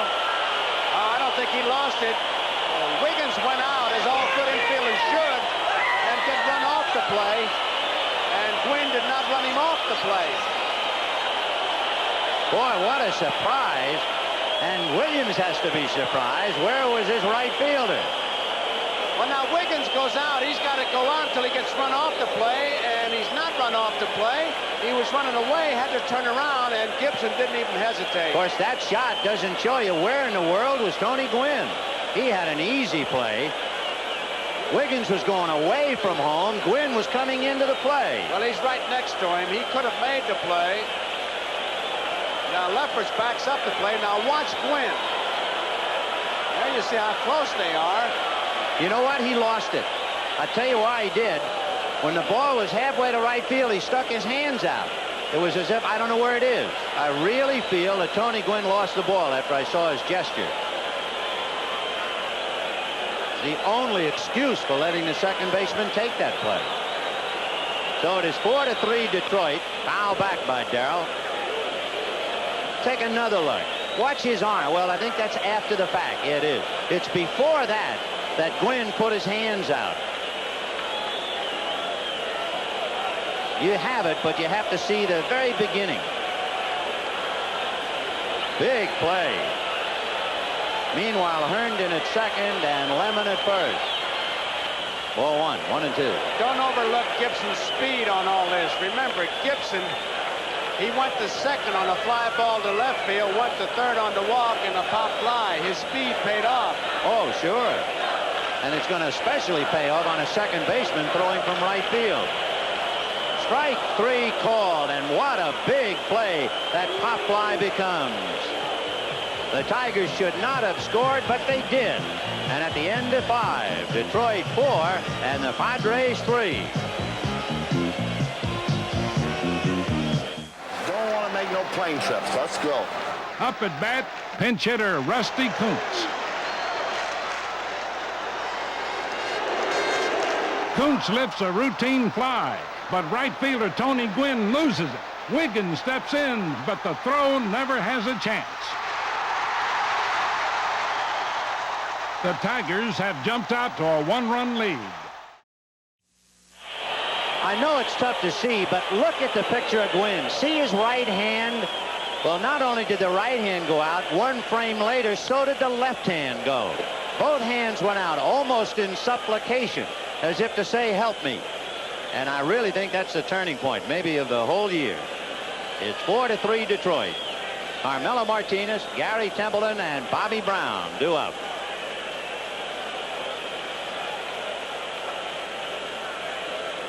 Fouled away, 0-2. It certainly is a play that I think 100 times this year he's made. Oh, sure. Because you just run the infielder off the play, it didn't happen, and there has to be a reason. And I'm sure Gibson was tagging, thinking, if he takes it, I got a hold. Second baseman catches it, he's gone. 0-2 to Carmelo Martinez. He singled and struck out in the dirt.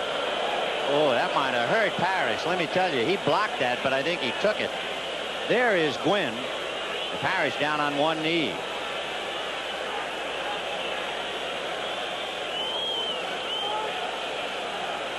Four, 3 Tigers, top of the 6th. Breaking ball, got him looking. And that kid has had some series. He has struck out 9 times.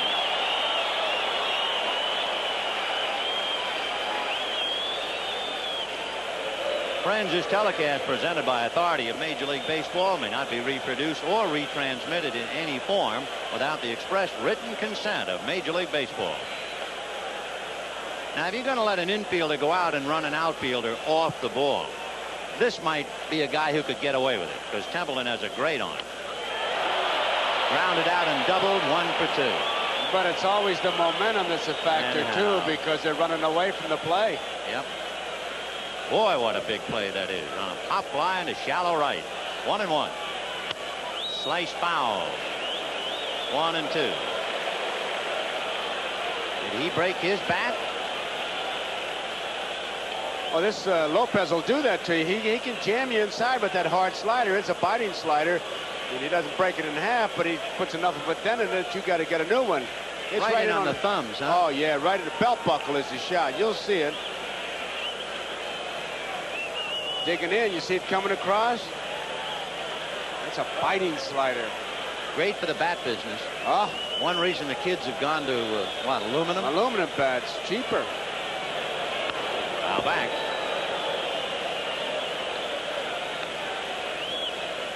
Slider is really, it's just changed a lot of hitting styles. Changed a lot of careers. And of course, so many ball players like all the weight in the meat end and a very thin handle. Boy, they'll string your violin all night with it. That's hit in the alley in left center field. Herndon.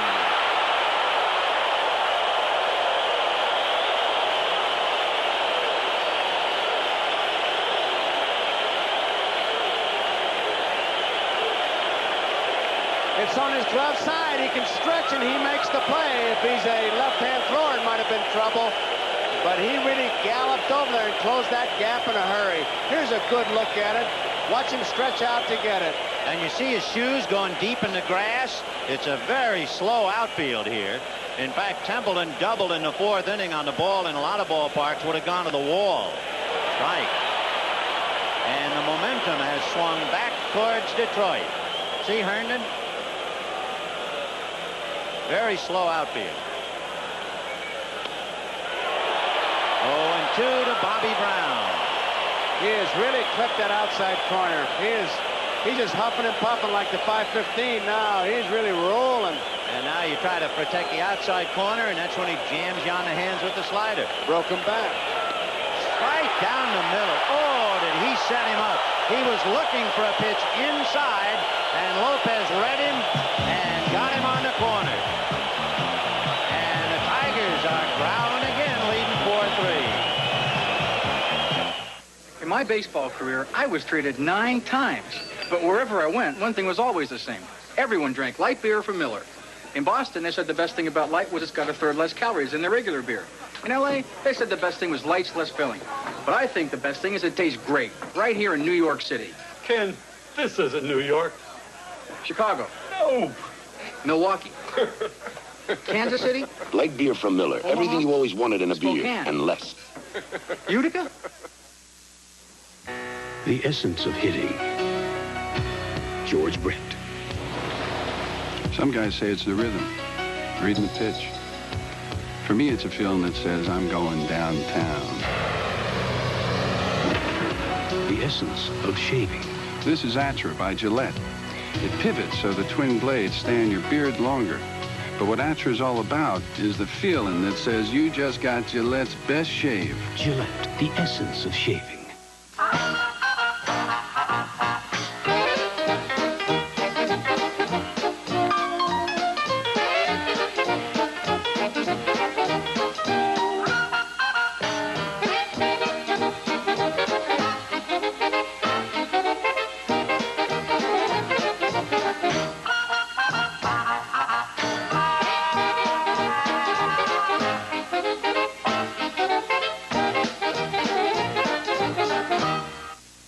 The preceding message was furnished by Major League Baseball. Well, when you think about it, Joe, you have a converted outfielder in his first year at second base and a basketball player in right field, and they're involved in the biggest play of the series. And it's a big play because it really lets the air out of the balloon because it's a tie-breaking run. And the inning that they had to come back and answer that run by Detroit, they went down 1-2-3 with 2 strikeouts. So Padres really have an uphill battle. They do have a lot of comeback in them, though, as they've proven in the series, so it ought to be a good finish. They're going to have to reach back and get it. Right now, Marty Castillo will start it off. Ball one. Castillo followed by Whitaker and Trammell. Marty struck out, called out, and singled in the 4th inning. 1-1.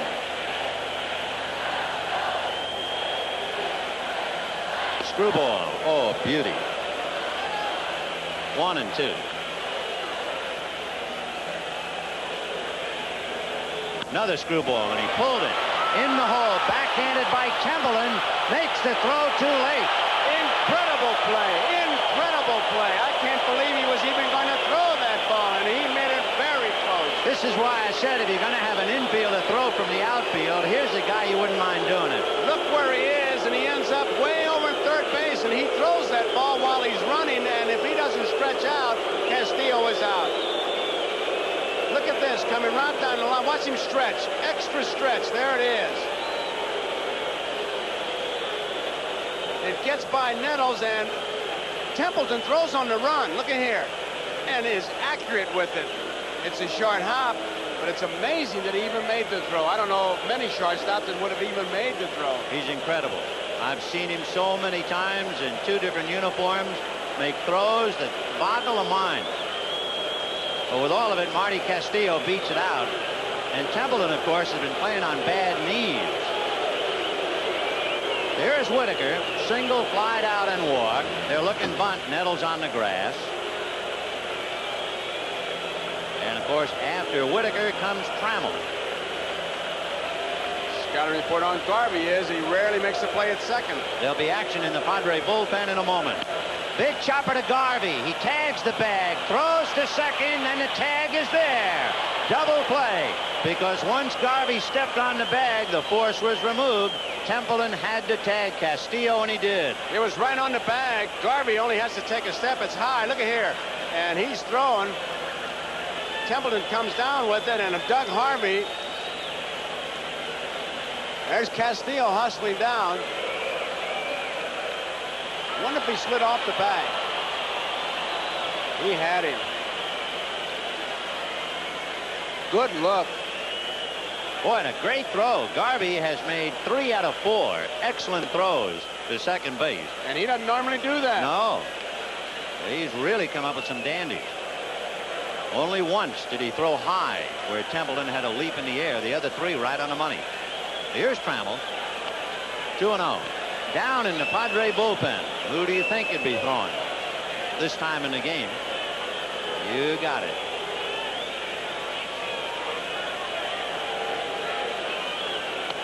Strike. You can bet if somebody hits a loud foul on the Padre lineup that Hernandez will be up. You know what's interesting about Gossage? You probably won't believe this unless you really check the record books close. 2-1. In there. In the last 8 World Series games in which Goose Gossage was eligible to pitch, he has never pitched with a lead. Now that's a shocker, huh?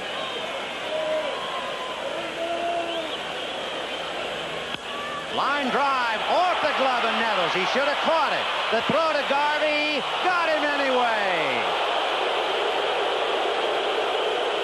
Another great throw by Gary Templeton. Nettles has it, and it spins away. And there's Johnny on the spot. Barehanded. And he gets something on it. We'll be right back after these messages from your local station. Here's that last play. You call it. You see the ball. You see his foot. Safe. But the history books will say out. And that's Mike Riley called him out, and that's all that counts. 5-6-3 on that play. Now we go to the 7th inning. Lopez has struck out 3 of the 4 batters he has faced, and 14 of his 18 pitches have been strikes. And Wiggins has to get on some way, somehow. Castillo's in close at third, but he's been able to drag that ball past the pitcher, and let's see. He hasn't tried to bunt. Now he takes a strike. Lopez not that good a fielder, the big guy, and if Sparky's instructions hold true, he'll break towards first base because Castillo's taking away the bunt from third. 0-1. In there. All Lopez does is throw strikes. Like a machine. Boy. 0-2 to Alan Wiggins. And another one. Punched him out.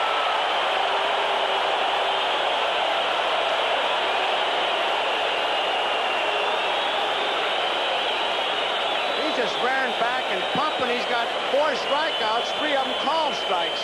There it is. I mean, that pitch, 93 miles an hour, and certainly too close to take in the game that you're fighting for your life for. And here is Tony Gwynn. Fly ball to left field. It's playable, and Herndon is there. And all of the momentum has swung to Detroit ever since the little pop fly to right field that allowed the go-ahead run to score. And Steve Garvey coming up. Well, there's nothing that'll take the momentum away quicker than the guy coming in and getting called strike 3s. Yeah, the Padres are going to sag. Now's the time with Hernandez in the pen and Lopez throwing strikes. Garvey aboard on a fielder's choice. Remember, that's a big play. It's a 1-run game. Wiggins was at third with 1 out. If Garvey hits a fly ball to get him home, it's another game. But Garvey hit a ground ball, and Whitaker threw Wiggins out at the plate.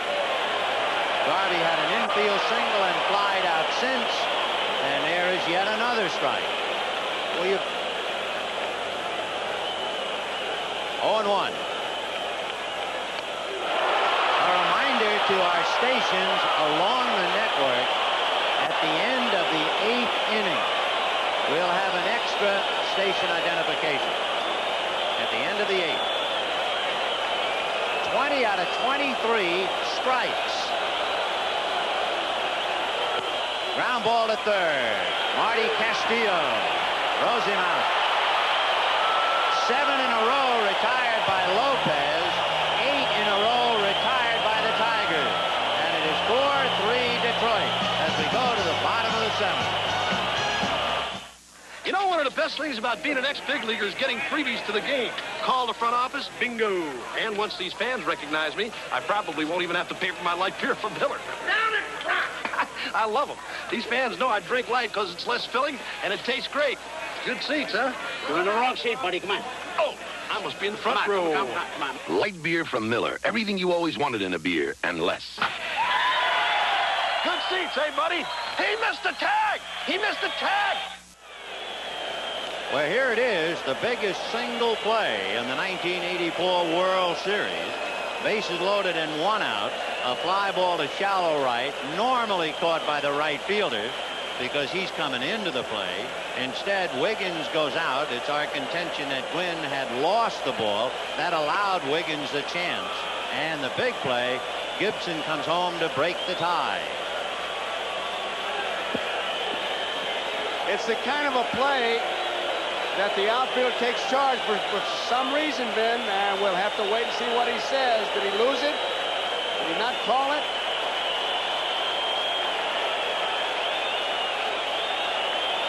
Well, we go to the bottom of the 7th, and here's the man who tagged up and came home. Kirk Gibson, a 2-run home run, walk, and a single off Nettles' glove. 2 for 2. Big guy really coming alive today. Ball 1.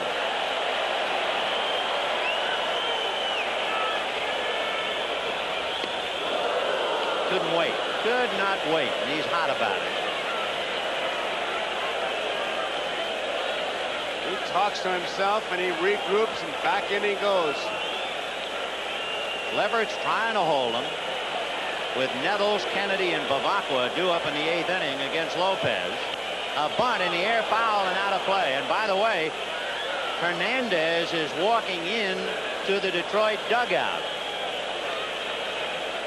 And it could very well be that Lopez has been magnificent. Will now entrust the last couple of innings to Willie. He's got Nettles and Kennedy, Bavacqua, 2 left-hand hitters. Well, he's that close to coming in the game. 1-2, the count to Gibson. Boy, I tell you what, if they make that move, that's a tough move. Oh, that's that half of the money you get for worrying. Oh, yes. Oh, yes, Kirk. Oh, that big jug had him dead. Runge just said it was a good pitch. You take a look at it. Sorry, big guy. That was in there. And now Dick Williams is heading for the mound as Gibson heads for the dugout. Mutter, mutter. Boy, he's hot. Yeah, he's mad. He can't take it out on anybody like you do on a football field. That's right. Want to go hit somebody and there's nobody to hit. Take a look at it. Big breaking ball. He commits early. Look at that. Case closed. Lefferts out. Here comes the goose. And it's still Tigers 4, Padres 3. Michigan, vote for the big cheese. I vote for McDonald's double cheeseburger. It's seared and grilled and delicious. But the quarter pounder with cheese is seared and grilled and delicious and has 2 slices of cheese. But the double cheeseburger is seared and grilled and delicious, has 2 slices of cheese and pickles. Can you vote for both? Vote for the big cheese at McDonald's and get a free food bonus coupon. It's good with next week's purchase. Hey, wait a minute. I thought I was a big cheese around here. So the goose is here, but as we mentioned, he's not leading.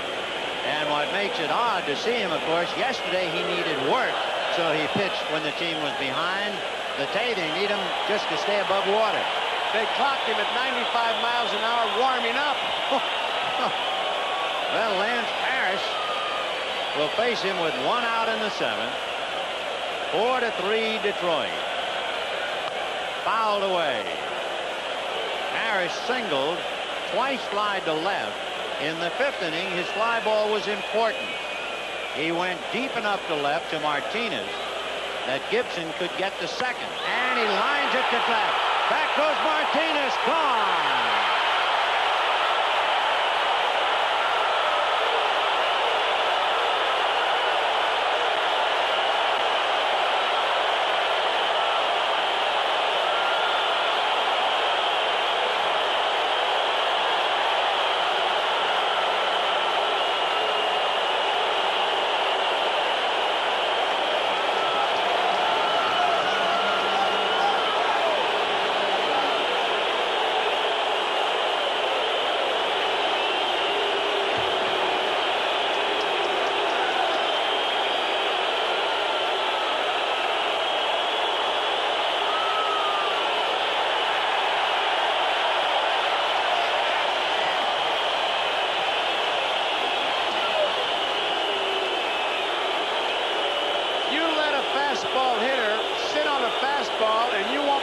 Shoot a bullet by him. That fastball was clocked at 97 miles per hour. And one other note, Sparky Anderson on NFL 84 said Parrish would hit a home run. So now he's become a predictor, prognosticator. Sparky the prophet. And Lance Parrish wears 13. It was unlucky for Gossage.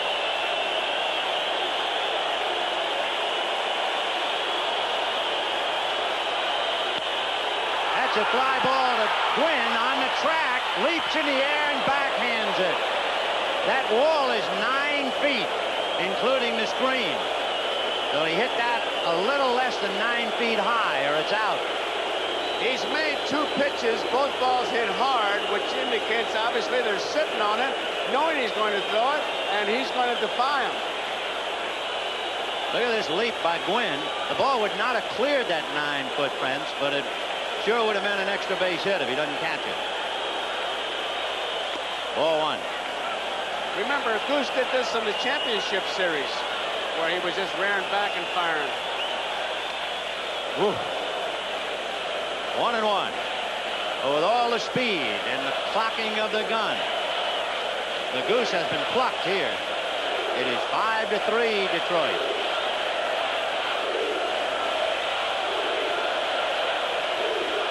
Breaking ball, and he singled to center. He might have even cracked his bat. A slider in on the hands.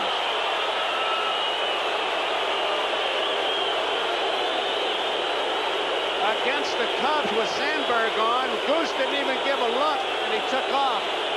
I'm sure that the Tigers have made a note of that. Howard Johnson is swinging a bat. Howard Johnson will be coming up. Johnson is a switch hitter, and he'll go from the left side of the plate. This will be his first appearance in the World Series. I remember Sal Mackley talking about pitching. He said it's like driving a car. If you keep driving at 70 miles an hour, pretty soon it seems pretty even. Then you drop it down to 50, 70 seems fast. So you got to keep changing speeds to some degree. And Goose is coming at 97, but it's 97, 97, 96, 97, and they've been able to sit on it. Einstein's theory of relativity even applies in baseball. And there goes the runner. Ball one. The throw down. He's in there. Shades of Ryan Sandberg. Gossage never looked, never tried to hold him on.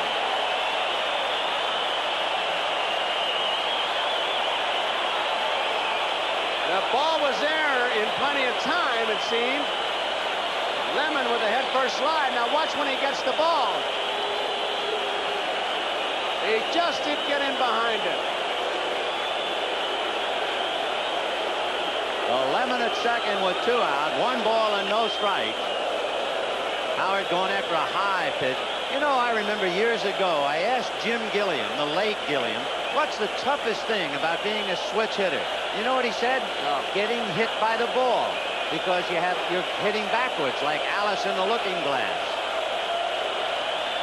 Fastball, a broken bat, ground ball to Wiggins, boots it, and Lemon's at third, and he took too much time in the first place. He's simply nonchalant, that one, and that there's nothing you can say except it's an error, and the house is starting to really crumble. Look at this. It's one thing to be cool, but that's being cold.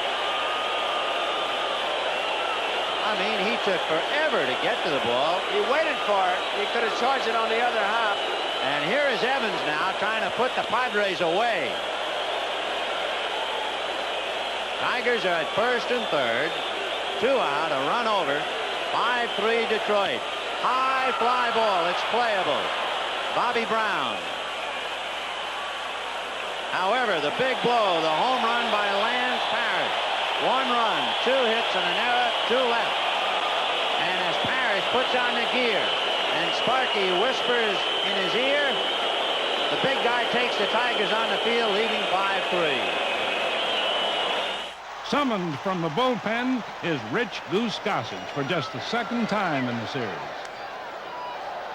And with 1 out, the first man Gossage faces is Lance Parrish.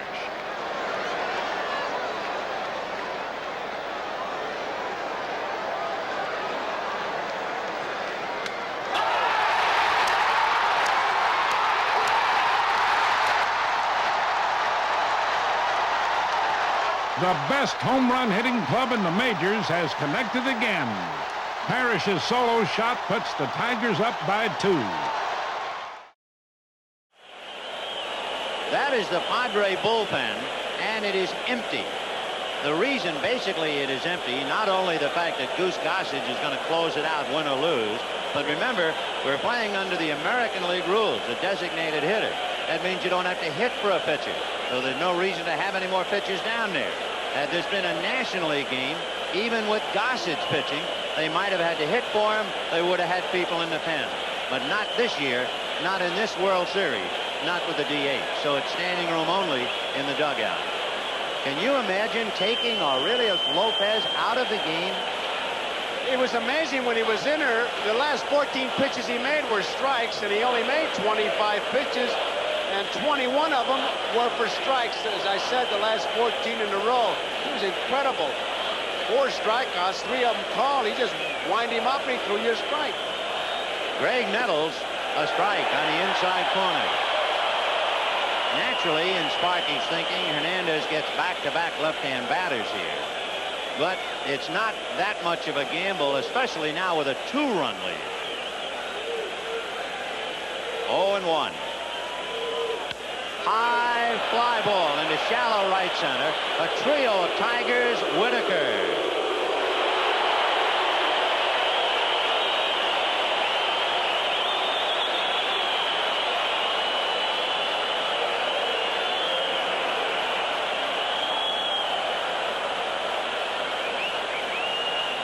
As the kids would say, that's unreal. Jerry Kennedy grounded out, hit into a force play, hit back to the box. Now back.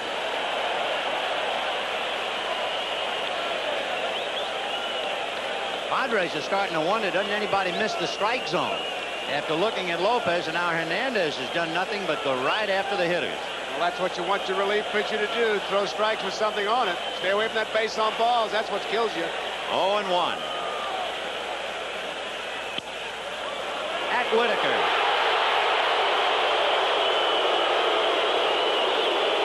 The last Padre to get aboard was Nettles, who singled in the 5th inning. We now have 2 out in the 8th. 5-3 Detroit.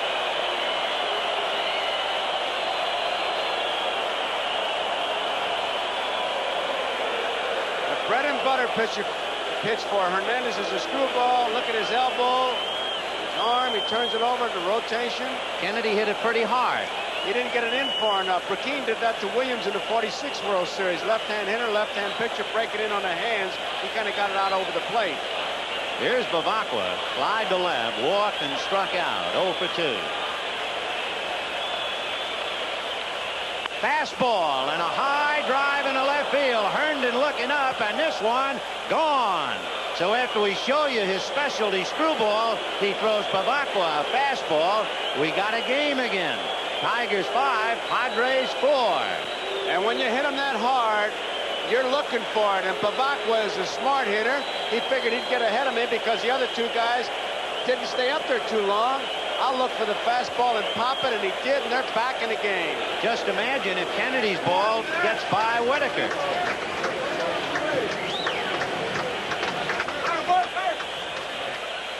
Here is Carmelo Martinez, singled and struck out twice.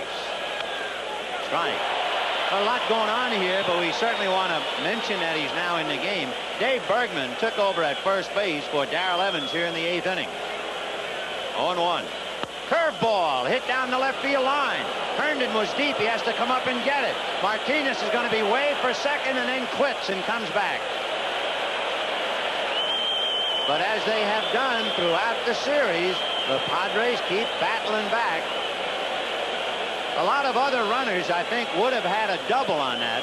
Martinez does not run well. He's watching it all the way. He makes a big turn. They're telling him to go on for second, but he stops right there, and they're going to put in a pinch runner for him. Luis Salazar will run for Carmelo Martinez. But he could easily be going to second base, except for Martinez. Remember, we mentioned earlier about the ball that Templeton hit. The grass is so deep in the outfield. Templeton was muttering in the dugout. In any other ballpark, that ball goes to the wall. In this instance, instead of it going all the way down the line, Sparky saw it die and saw Herndon come up with it.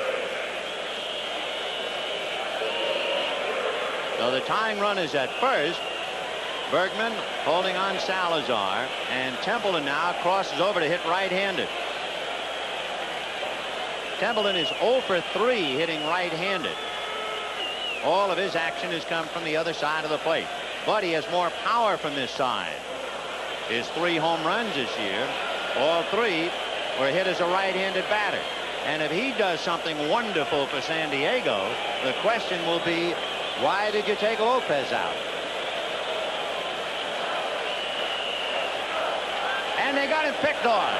Bergman goes to Whitaker. The tying run is picked off.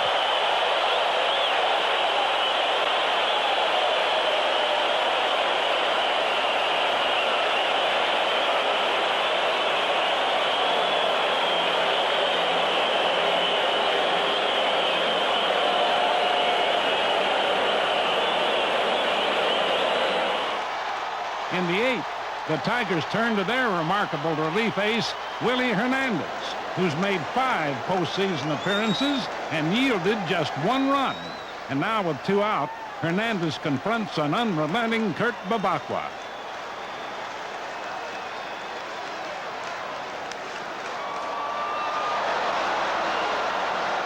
"37-year-old Kurt Babakwa, who hit only 1 home run the entire season, has belted his 2nd of the series and helped bring his never-say-die ball club to within 1 run of Detroit.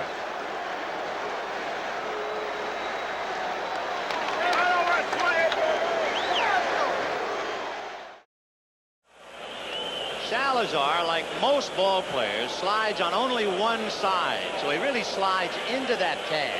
It's the rare player who can slide either way. If he hooks on his right hip, he gets away from that tag. Looked like his only chance to make the play was to take his body onto the outfield and grab it with his hands. Right.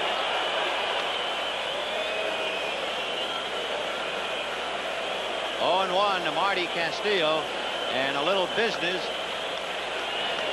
Remember, all the stations along the network, at the end of this half inning, in the bottom of the 8th, we'll have an extra station identification. Fastball. Oh, 1-2. The question in Salazar, though, is if you're the tying runner and you are going to steal, you can't get picked off. You've got to get thrown out if you are indeed running. And the team with the better overall speed, better than perhaps the Cubs, pays for the fact that Martinez does not run well. If Martinez ran well, he had an easy double. And instead, he has to stop with a single. Salazar runs for him, and he's picked off. And you really get down to 2 plays now. The inability to get Wiggins home in the 1st inning. And the pop fly that was caught by Wiggins instead of Gwynn that allowed Gibson to come home. They'll haunt San Diego all winter. Well, that last play by Salazar is not exactly going to put him to sleep. 2-2.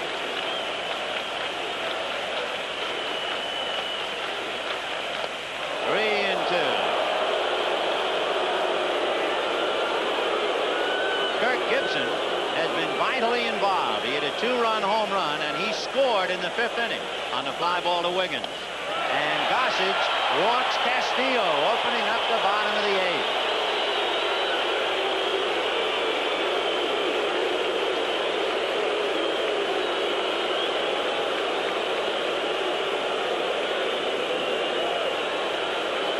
Lou Whitaker is the batter. Remember, Castillo singled in the 6th inning.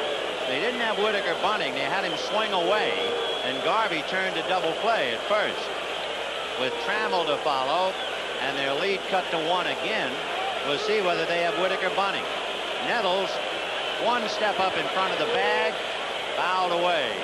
0-1. Goose made a throw to first base. If nothing else, letting Castillo know that I know you're there. Anderson has tremendous faith in Whitaker, even against steam or heat like Gossage.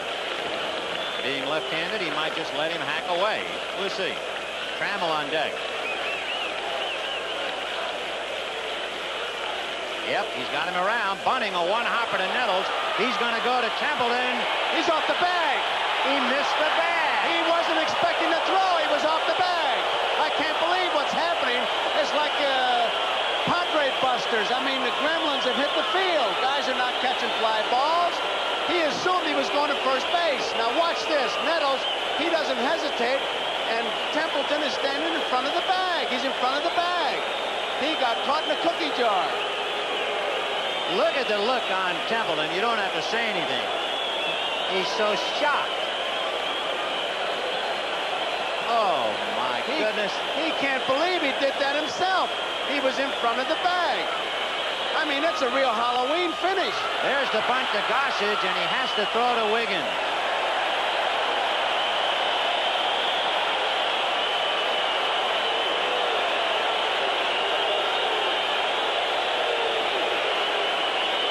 First base open, and they will walk Gibson, I believe, with Harris coming up. There's no error, by the way. That is ruled a sacrifice fielder's choice. But Templeton knows how it's scored in his own scorebook. It figures they'll take the bat right out of Gibson's hand. And now Dick Williams is going to go out there because Kennedy held up 4 fingers and then went out to the mound. So let's see. Well, you gotta believe that he's gonna put him on with 4 pitches. But if he starts to fool around and throw a couple pitches and get a couple strikes, don't you know that Sparky will be screaming about that Raleigh Fingers Johnny Bench play? That's right. You have to turn the clock back with 2 strikes on Bench. Dick went out to the mound, caught the fingers. Tennis held his hand out as if we're going to put him aboard. Suddenly, Tennis dropped into a crouch. Bingo, strike 3. Well, they're making a decision here, and Williams is in charge.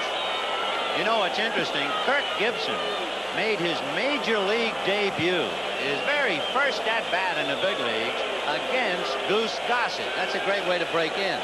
And Gossett struck him out on 3 pitches. Blew him away, Sparky says. And maybe because of that, Gossett is saying, I can get him. Well, we'll see. Ball 1. The infield is up. They give Gibson the left field foul line. Brown is in left. And there it goes!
Distinct feeling that Goose Gossett talked Dick Williams out of the intentional walk. And that'll be another one of those things that'll haunt Dick Williams, because it looked like they were going to maybe set up the double play, but Williams was doing all the talking.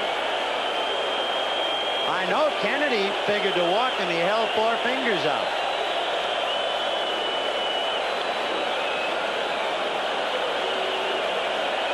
Saddest words of tongue and pen. What might have been for San Diego. And this crowd in Detroit delirious. Kirk Gibson has 5 RBIs.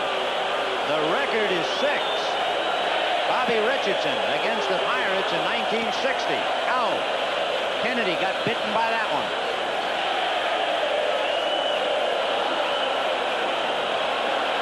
They are singing goodbye.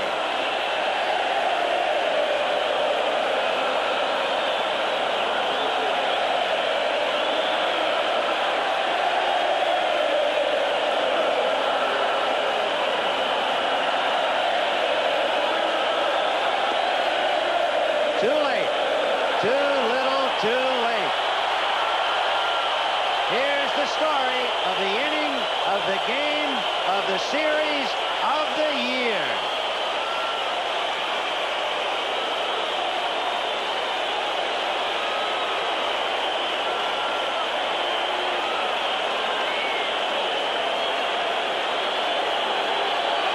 We'll be right back after these messages from your local station.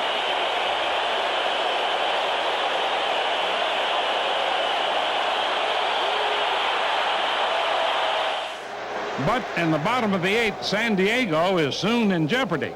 With 1 out, the Tigers have runners at 2nd and 3rd, with Kirk Gibson coming to bat. Gibson's already homered and singled, and Dick Williams' first thought is to walk him. But Gossage, a former American leaguer, doesn't want to load the bases, and he asks permission to pitch to Gibson. He's looking over here at you. I've already given him 4 balls. He told him 4. He's coming out. I've had good success. You want the infield in on him? No. No. About halfway. Halfway? Well, you go. I mean, I've got to cut out. I got to cut. You mean you're talking about striking him out? Yeah. He don't want to walk you. Yeah, he don't want to walk you. Usually. We got to bring the infield in. Okay. 1 out. Now, if he doesn't run good, you can stay back a little further. All right. Let's go. 1 man out. Dick Williams sticks with a longtime ace, but in this situation, the Tigers have a trump of their own. Here's the pitch. There's a long drive to right, and it is a home run for Gibson. A 3-run homer. The Tigers lead it 8-4 in the 8th inning. Kirk Gibson's 3-run homer has blown this game apart, sweeping all of Tiger Stadium into a spontaneous celebration.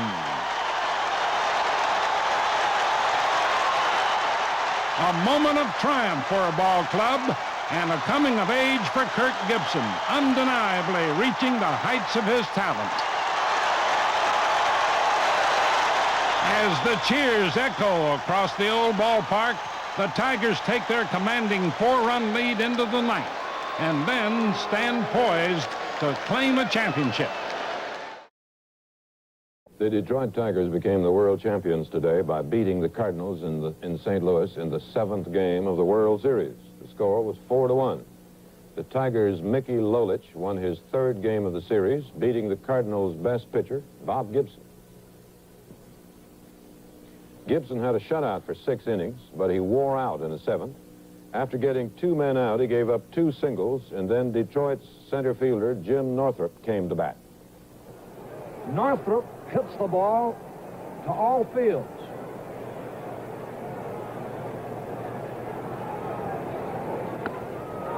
Fly ball, Flood. Hey, almost on. He misjudges it over his head.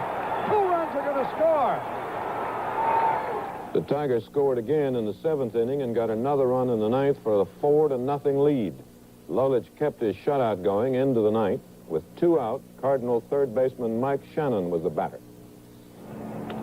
There's a long drive. Back near the wall, Northrup, but it's out of here for a home run. That made it 4-1 for Detroit. Cardinals catcher Tim McCarver was up next.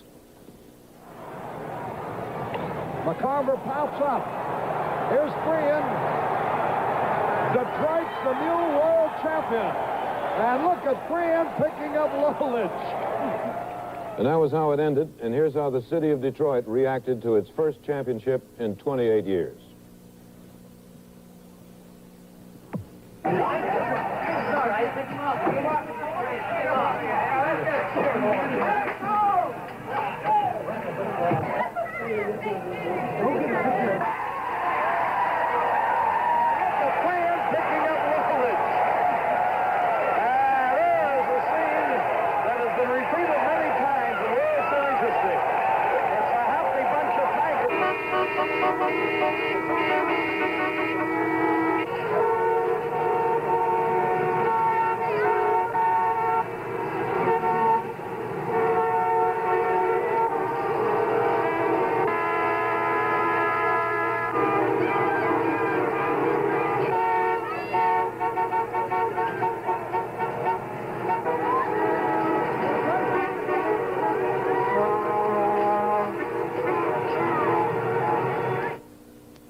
Show you how things can change.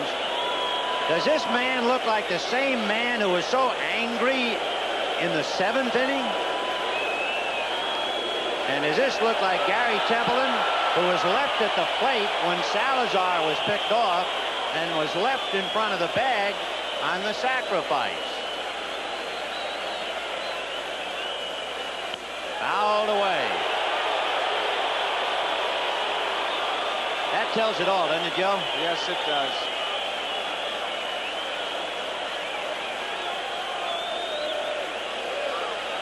Oh, 2 to Gary Templeton. The Tigers 3 out away from the World's Championship. The Tigers, as we mentioned earlier, clinch the division at home, clinch the pennant at home, and they're now trying to clinch the World Series at home. First team to do that since the '69 Mets. Screwball fouled away.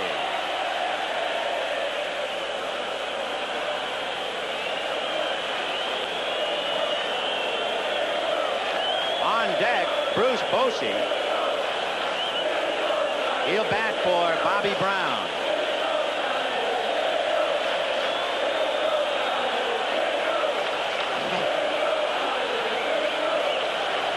Now back, high fastball.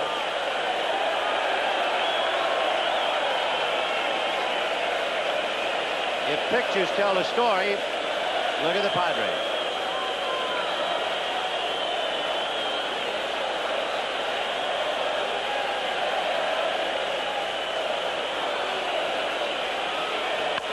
Ground ball to Trammell.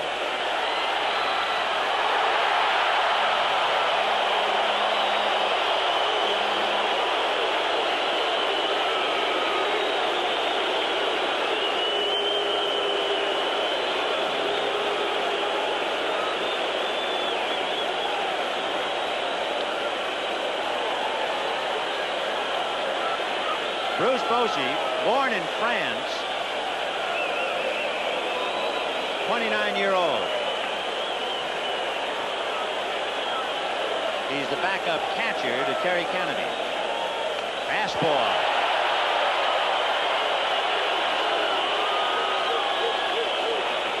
This is just a gesture by Williams, I'm sure, to get him into the World Series.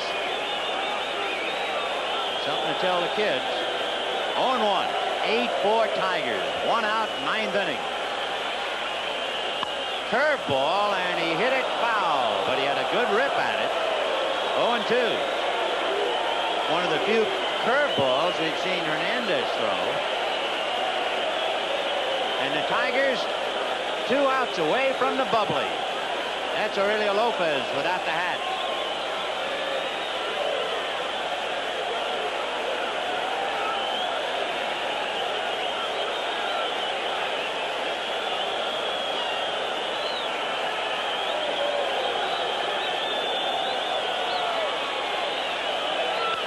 Line drive, base hit. So Bochy off the bench, singles to left. And the Padres, one last chance to fight back.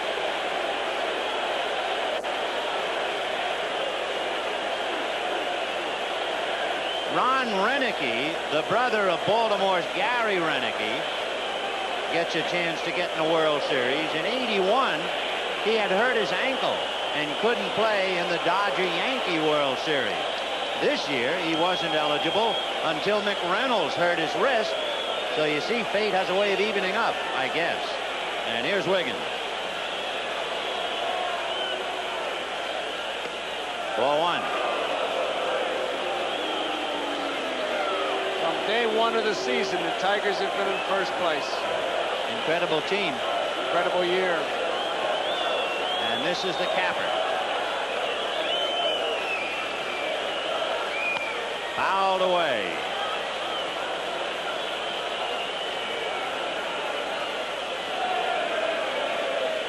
One out, 9th inning.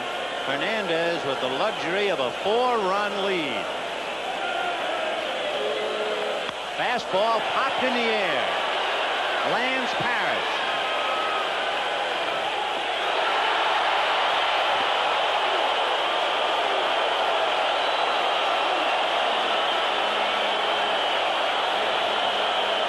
Don't forget, we'll take you into the locker room after this game if the Tigers hold on to any part of this 4-run lead.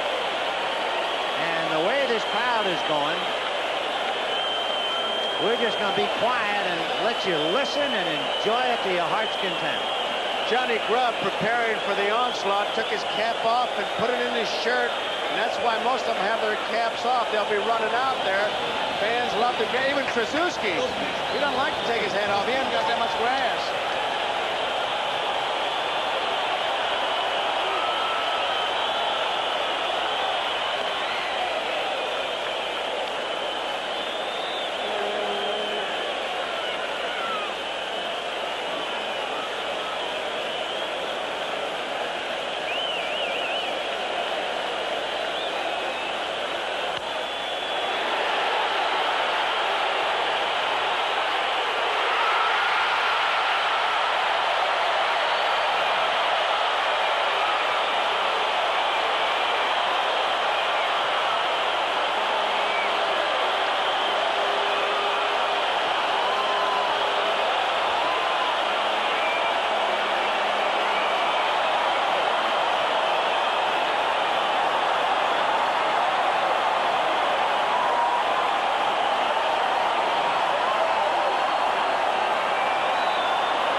To you by Ford and your Ford dealers. Have you driven a Ford lately? By RCA, creators of video technology that excites the senses. By IBM and the growing family of IBM personal computers. And by Light Beer from Miller, an official beer sponsor of Major League Baseball. More about today's game in a moment. We'll be back after these messages from your local station.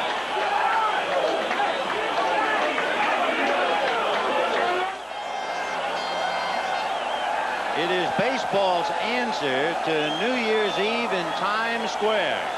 This one, vintage 1984.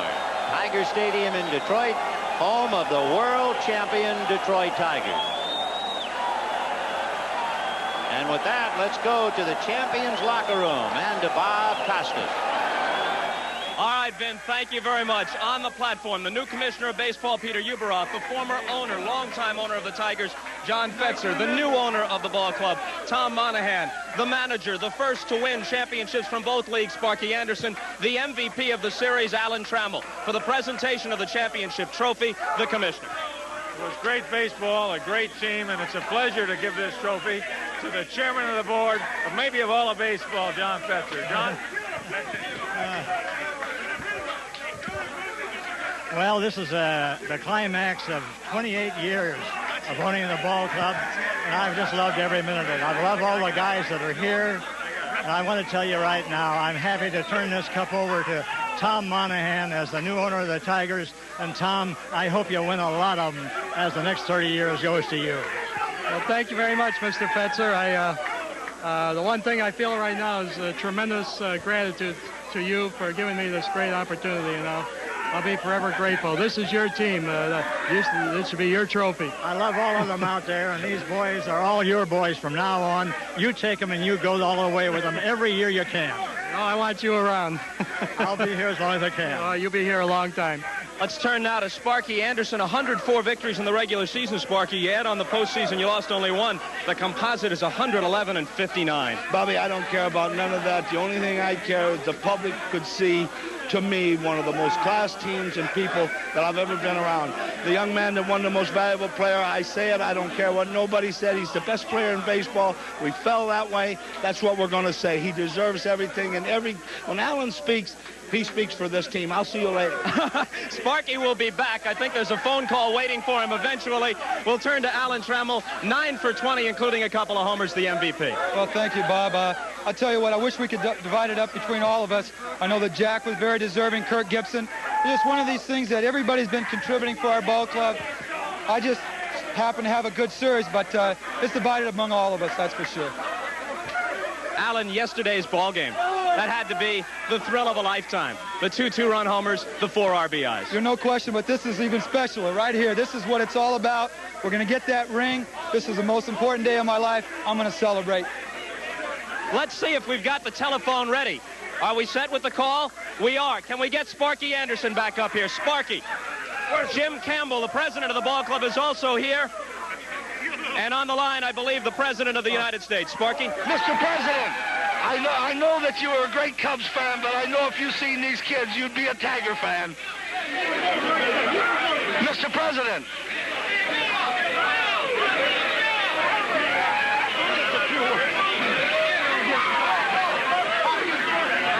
Well, Mr. President, I know you love those Cubs, but if you knew around these Tigers, you'd love them more.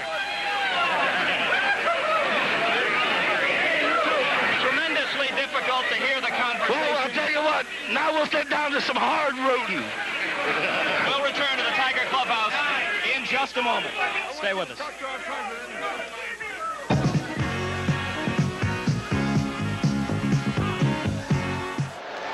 In the final inning, Willie Hernandez has retired 2 Padres. Now he takes aim at history.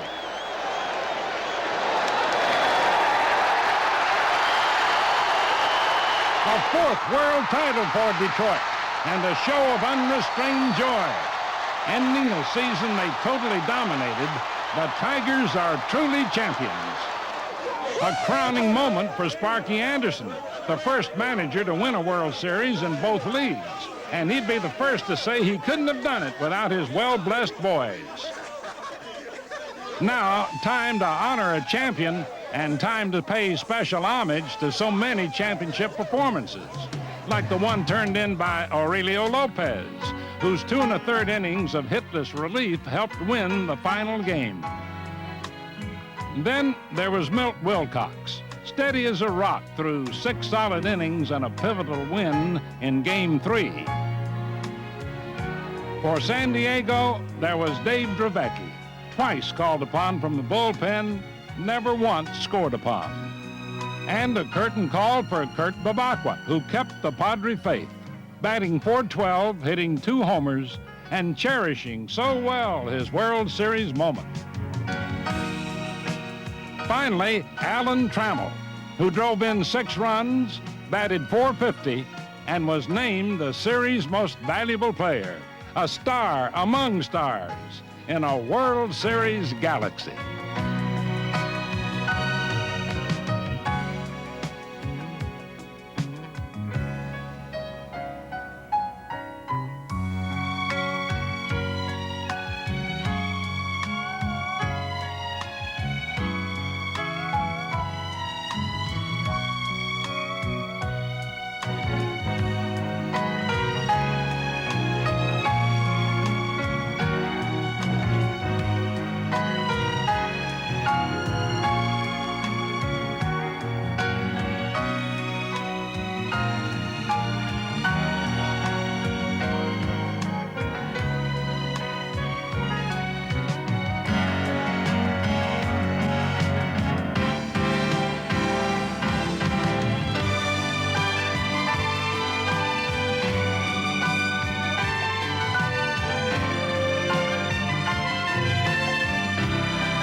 I'm in the Padres locker room. Obviously, it's a bit more subdued. I'm with Tony Gwynn, who was the Majors' leading hitter this year. And Tony, I think everybody wants to know about that key play in the 5th inning. Did you lose the ball? Could you pick it up? You lost it. I lost. As soon as the ball got up over the stands, I lost it. And, you know, Wiggy had a long way to go to get it. And once he got it, you know, he really couldn't really plant himself and throw because Gibson could run down the line. And, you know, we couldn't get anything on it. And I hate that it turned out to be the key play in the game, but that's what happened.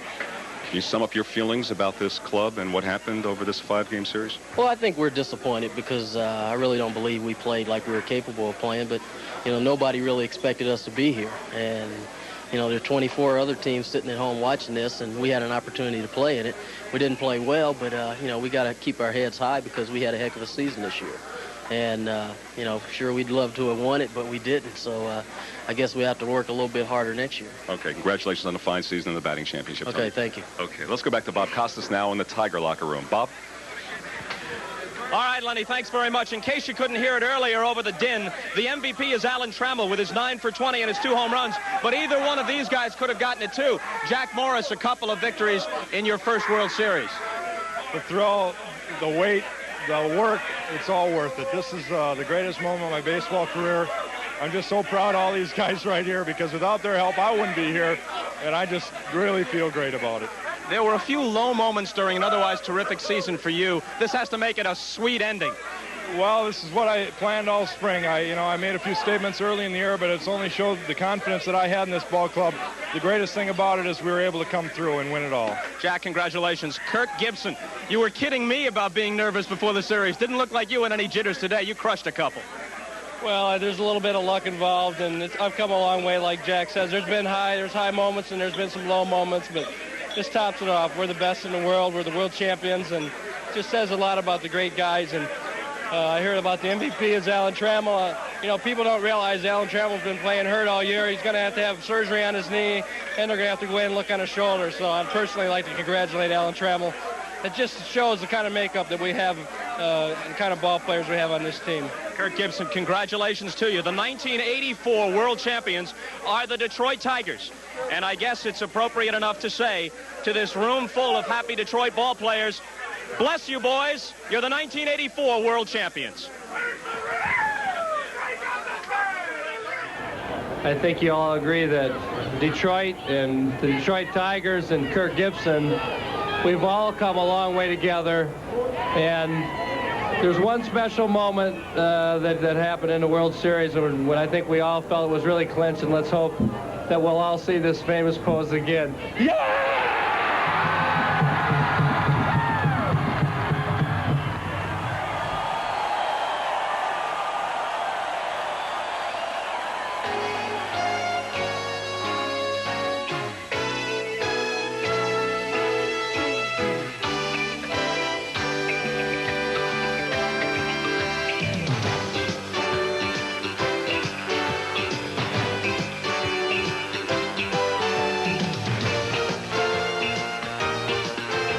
Well, it's been a great ride, and we certainly hope you enjoyed the trip.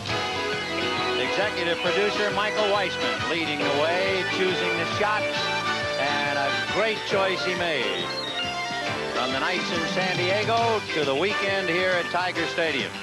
The coordinating producer, boy, he has seen as many thrills in baseball World Series play as any man alive, and that would be our coordinating producer, Harry Coyle. The World Series has been produced. Boy, has it ever been produced. And a roll of drums, a doff of the cap, and a low bow from the waist to our producer, George Finkel. Directed by Harry Coyle. There were so many people involved, not just with the production of one game, but every day in the wee small hours, all the way back up to the other side of the clock. There are over 250 people whose names are being listed, and there are even more than that behind the scenes who made vital contributions. And as if it's a fitting climax to the hopes of a fine young San Diego Padre team, it is raining in Detroit. The pregame, all of the juicy anticipation that we shared with you, both the great moments from the past and the prospects of things to come, produced so very well by Les Dennis. And the pregame and the replay, giving us those wonderful moments again and again so that we could study them for the sheer delight of just looking at great baseball. That would be director Andy Rosenberg. The replay producer, Kenneth Edmondson. You talk about technical work. Imagine the work that takes place in two different ballparks from the West Coast almost to the East Coast. Well, the technical director in charge of equipment and manpower, Lenny Stucker.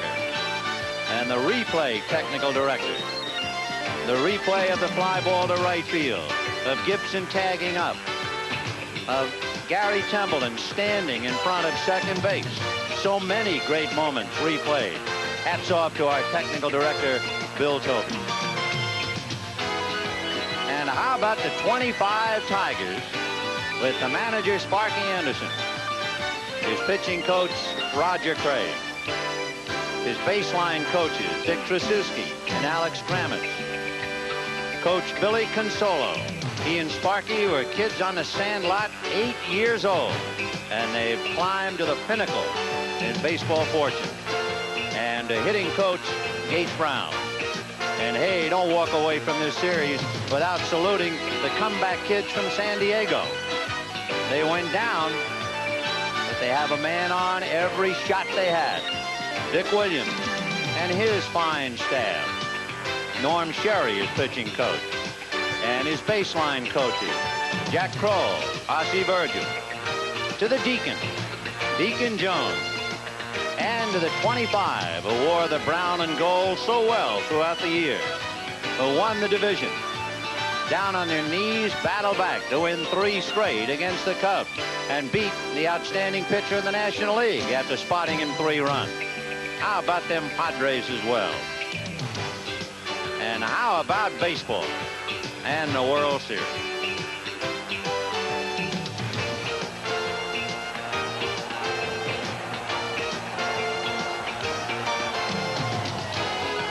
Next on NBC, Knight Rider, followed by the final battle. That's all tonight right here on NBC. So whatever you do, don't go away.